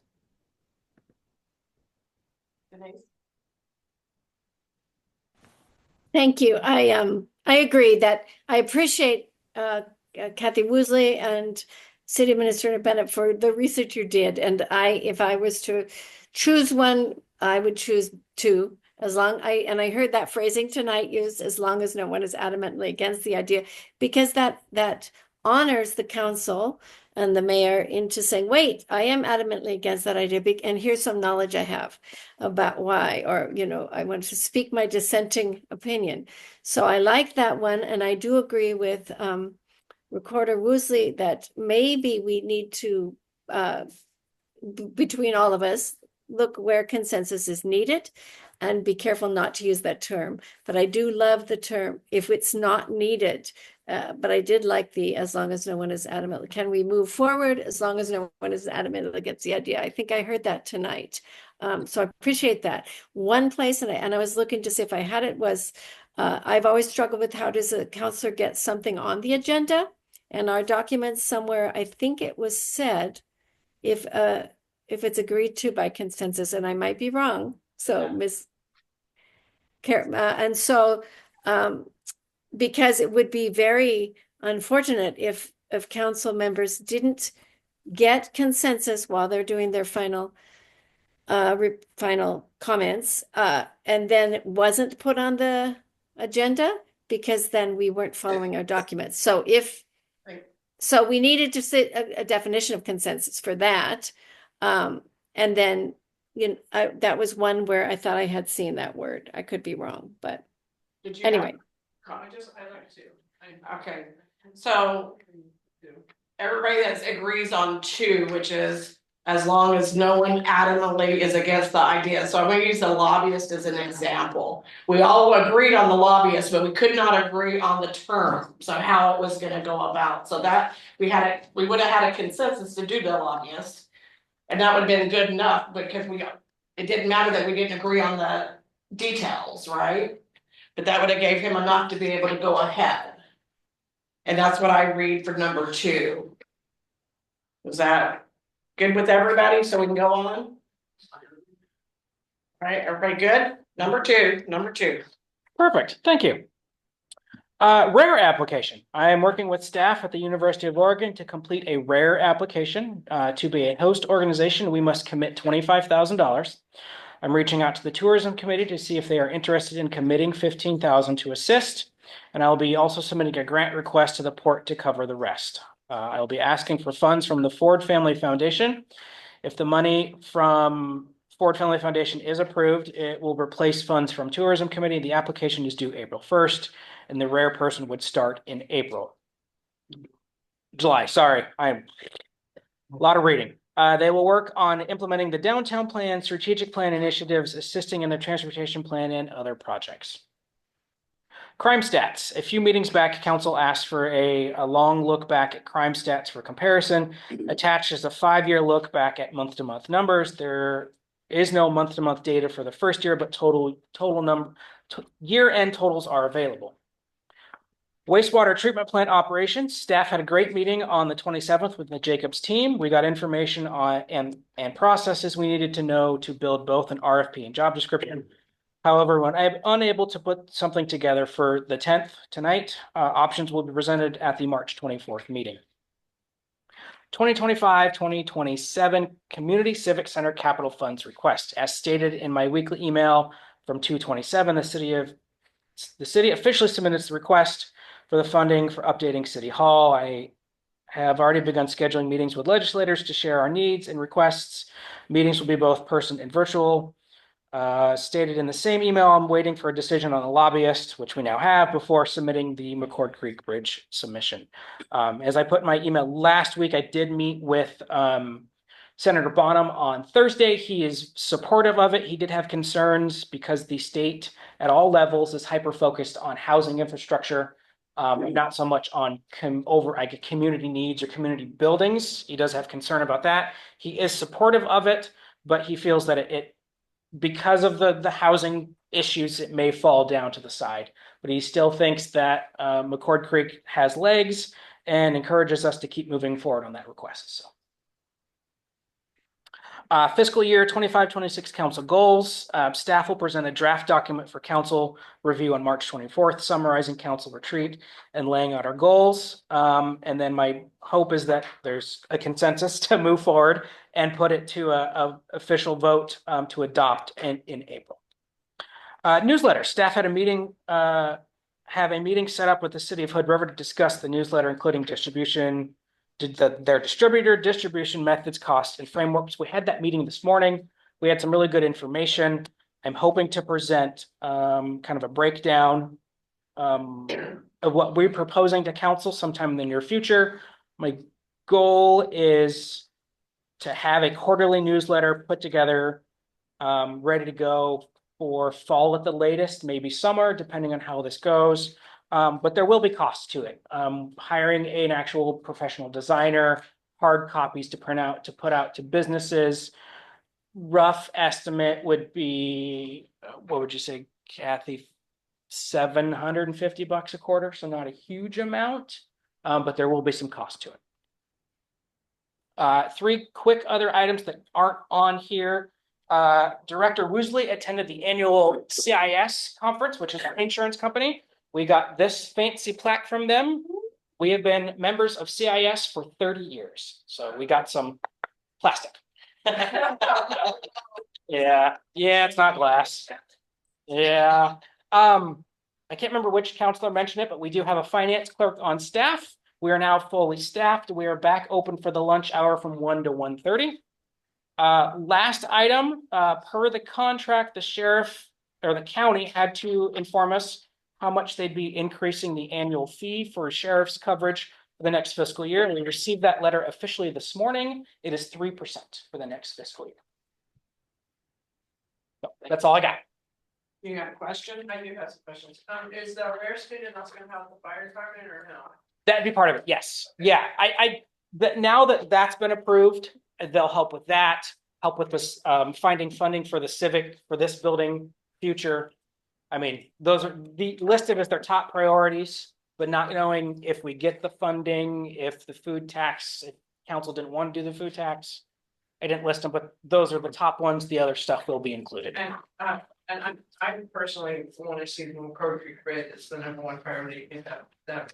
I mean, I know we can do things parallel, but Yeah. I mean, if we could pick one or the other. And then also I wanted to say for that newsletter I saw, when I went back to the grocery store, that they have a QR code that people could scan. And they also have you can sign up for an email list, an email to get it to the email instead of having it, whatever. So those are. Correct. Yeah, that was part of the cost they presented. Developing and maintaining that distribution list, as well as reformatting it for an email version. There's some extra costs in there. They print a whole lot more, but they spend about $2,500 every quarter on their newsletter.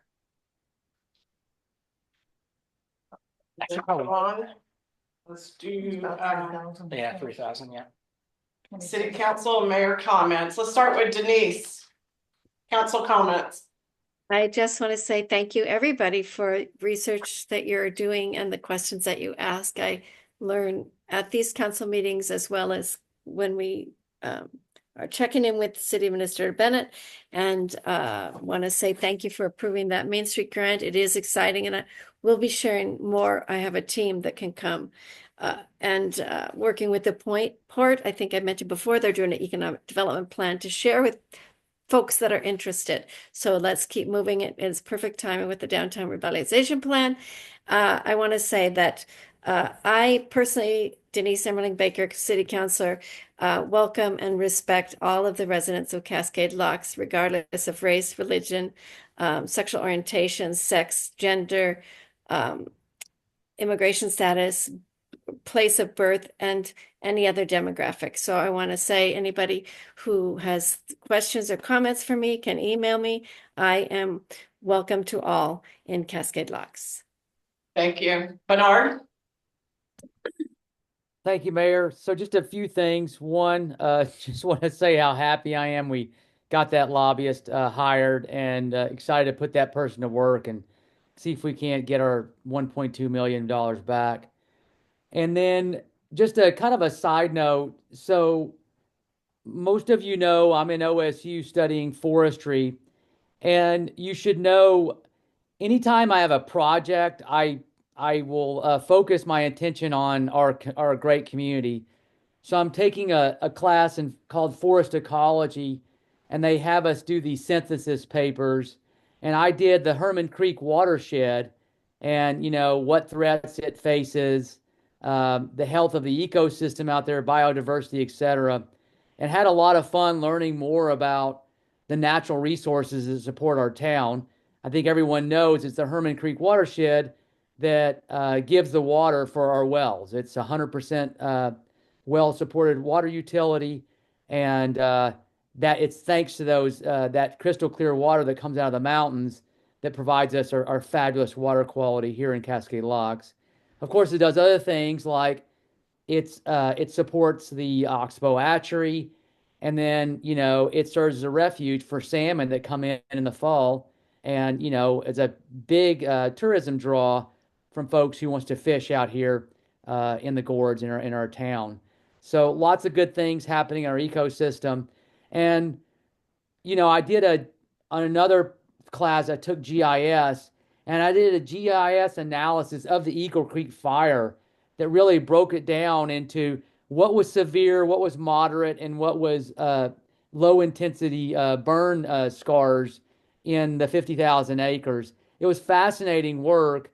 And I just wanted to put that out. If the mayor or the city mayor, if you ever want to see some of these, I would love to do a slideshow and tell you what I'm learning about the ecosystems and the natural systems that support our community and the effects we're seeing, like fires, and what I'm learning on that front. So just enjoying the school work, and know that I'm keeping Cascade Locks in mind as I do it. So thank you. Thank you, Bernard. Mary Ann. No, just thank you to everybody that came. That's all I have. All right, Pete. All right, first, last council meeting, I asked about the lights in Winsong and Shahal. I think we had 13 out or something, and Mr. promised that the electric department's gonna be coming through and replacing those for new lights. Our household is divided. I like them, my wife hates them, so it's really very personal thing. But I am happy to report all of them are done. I think we got 4 lights left that are still the old style in our neighborhood, but from what I understand, out of lights. Then we have one of the new style that's currently not functioning, but a huge improvement for illumination in our little neighborhood. And from what we've heard from the sheriff's office, having our properties illuminated at night is a great way to deter that from burglary and help the city environment. Really happy on the audit tracker, so thank you for continuing to update that and present on that. Really appreciate that. And again, Mr. Seeger's the one that proposed it, so I think that's a win for us to be kept up to date. And I'm really happy to see that we're continuing to stay on track. So makes me feel good. And also very happy about the lobbyist. Glad we were able to get Trey secured to actually conduct that work for us. Fingers crossed, everything's and the last thing we spoke with our county administrator, Allison Williams, last week, just really briefly to get an update on the plat approval for Winsong Phase 2, and got confirmation that I believe those guys are going to be voting on that at your next county commission meeting next Monday, the 17th. So it's all been. This just needs to be approved, and once they vote on it, then that means that they can actually start building and selling lots. So, sorry.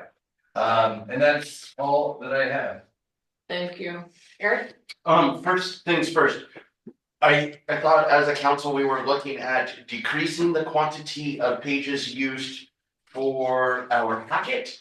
And I discovered that 12 pages of bank statements that were put in without consensus of council. And so I don't even remember discussing putting bank statements in this. And so I have no idea where this came from and why it's even in there. I'm frustrated that it's there.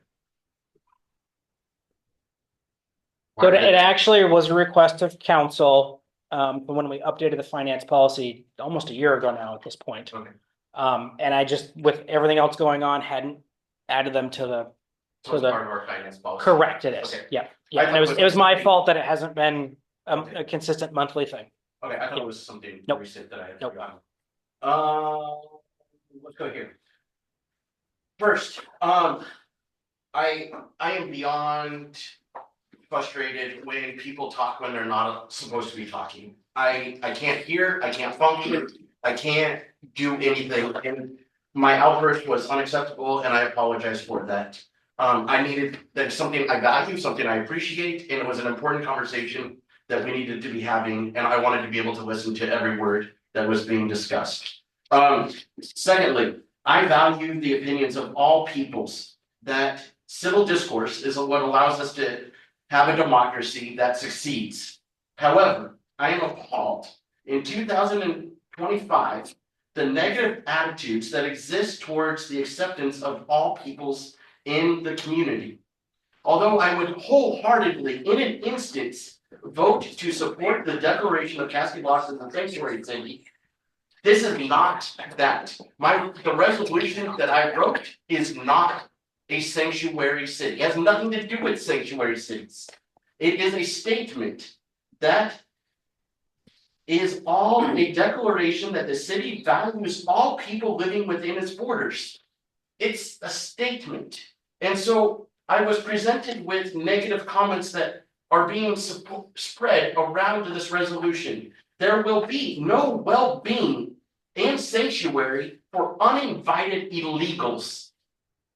Anyone who votes for the sanctuary city is going to face immediate recall. Why on earth would you want that here? Look at Portland. or any other sanctuary city and see how it's working, it will destroy this little town. And I didn't hear a single question from anyone on this council, anyone in the community. No one asked us to read it or to pacify it or to do anything. And all it is a statement that says, we value all people within our community. That's it. No sanctuary status, no anything about anything that revolves around that. A simple civics lesson as it was presented to us, Oregon is a sanctuary state. That's it. It's supremacy clause, right there. Okay? All I want is us to vote on whether or not we include all people in our community. And if that is unacceptable, recall me, do whatever you need to do, because I will die on that sword. Rena? Yes. Thank you. Tiffany? I want to say first, thank you to, County Commissioner Munzer, is that how you say your last name? Sorry, that E is always throws me off. I really appreciate that we have somebody that participates in our council meetings even if it's every once in a while, it's more than we've had over, I don't know, the past 20 years that I've been participating, we not had very much, and I really appreciate you taking time out of your busy schedule to come visit us. On the dumpster day issue, I'm wondering if maybe we shouldn't allow the extra paying for dumping till maybe like the last hour or something. I don't know, just to make sure that everybody has a chance to be able to throw their original 3 loads. I don't know if that's workable, feasible, whatever, but and then I'm gonna keep hammering this. We need to have a discussion I don't know if we want to wait until after the lobbyist is done to see if he makes progress on that, gets that loan forgiven, but assessing a fee to South Bank for that loan repayment. And also, do we have any update on the museum collection? We did all that hullabaloo and it doesn't seem like that it's The court wanted to put a hold on it and I have not checked in. It keeps rolling in my head and I keep meaning to ask and I keep forgetting. But yeah. Okay, and what I'm gonna do next is not gonna be pleasant, but I just feel like it needs to be addressed because I'm tired of getting hammered every other meeting. Because it seems that someone in this council has an adverse reaction to other councilors asking for details on items before the council, one being questions about the check register. Unfortunately for you, the people who voted for me knew exactly what they were voting for, and I feel that part of that reason is because they wanted to know that someone will be scrutinizing everything, including the bills we pay. So I'm gonna say that you can stop your bullying and trying to shame me in this matter because it's not gonna stop. As a matter of fact, me asking questions found something that we did need to be paying for, that we had been paying for on several years. And granted, it wasn't a huge amount of money, but it's money that we're being saved and money is money. Second, I was basically warned private, that asking privately in an email where a new hire lives is basically not my concern. I was just seeking the town or the direction that they were coming from. So imagine my shock the other day when I was picking up my council packet, hearing the same person who had problems with me inquiring privately and in an email asking much more intrusive questions quite frankly that were none of his business, asking not only where does she live, but her specific address and her family details. This is what we call being a hypocrite. How about you just worry about your own behavior and keep your bullying and intimidation behavior to yourself because they won't work on me. I'm a grown adult and you cannot tell me what I can or cannot say or do. We are a team. Why don't we just start working together as a team? Thank you, Tiffany. All right, I just want to thank all the residents that came. There was a lot. The ones that spoke was Mary and Courtney, Lori, Tracy, and Hazel. And thanks to Tracy for getting on tourism. We still have 1 opening on tourism, 1 on planning, and 2 on budget. It'd be awesome if we could get them filled, Albert. And I want to thank our county commissioner for sitting in and attending our meeting. I appreciate that. I love it when citizens and county commissioners and people that are involved are here. And also, I heard you in your thing that you were gonna submit the stuff from the McCord Bridge to Senator Bonham. Yeah, Yes. help me out. I got cold head. Yeah. Yeah. So, and then I want to say thank you to those who wore their name tags tonight, because citizens don't always know who we are, especially if we're out walking around. And I think they look very nice, but thank you, and that's all I have, and we will be moving into an executive session. Yeah, Eric. I don't know where we're at with the resolution to declare Cascade Locks as an inclusive city. Is that getting on the agenda for the 24th or not? We have to have a consensus of the council, so that means all council has to agree. No one has to disagree. Right. I substantially disagree. I'm supportive of that. I'm supportive. I'm not. Yeah, I'm not either. Bernard? I would want to look at the wording. And I just want to be clear, what we're saying that we're supportive of is putting it on the agenda, not necessarily we're supportive of the, you know, voting in favor of the proclamation. I'm just saying, let's put it on the agenda so we can talk about it. And I'm abstaining. I'm Point of clarification. Did we not have consensus last meeting to put it on this agenda? no. No. No, okay. I just thought Oh. we did. And now consensus means, Mhm. does anybody adamantly disagree? Right? Yeah, we have two that say no. I can say adamantly if you want me to. I adamantly disagree with it. Oh, no. All right, so moving on to executive session. Okay, I gave her the script. Yeah. well, but, do we want to adjourn the regular? Yeah, meeting? yeah, that's what I was gonna do. Okay, Yeah. I just want to make sure you, Recess. Yeah, we're doing a recess from our regular session, and then we'll move into executive session. and then you're coming back into regular? Yes. And then we'll come back into regular after that. We have a flag break. Yeah. Yeah. Yes, Because we have to get people. Did you- Right. we're done recording too. Yeah. Thank you, Chad. Yeah. See you guys. Hey, thanks, Chad.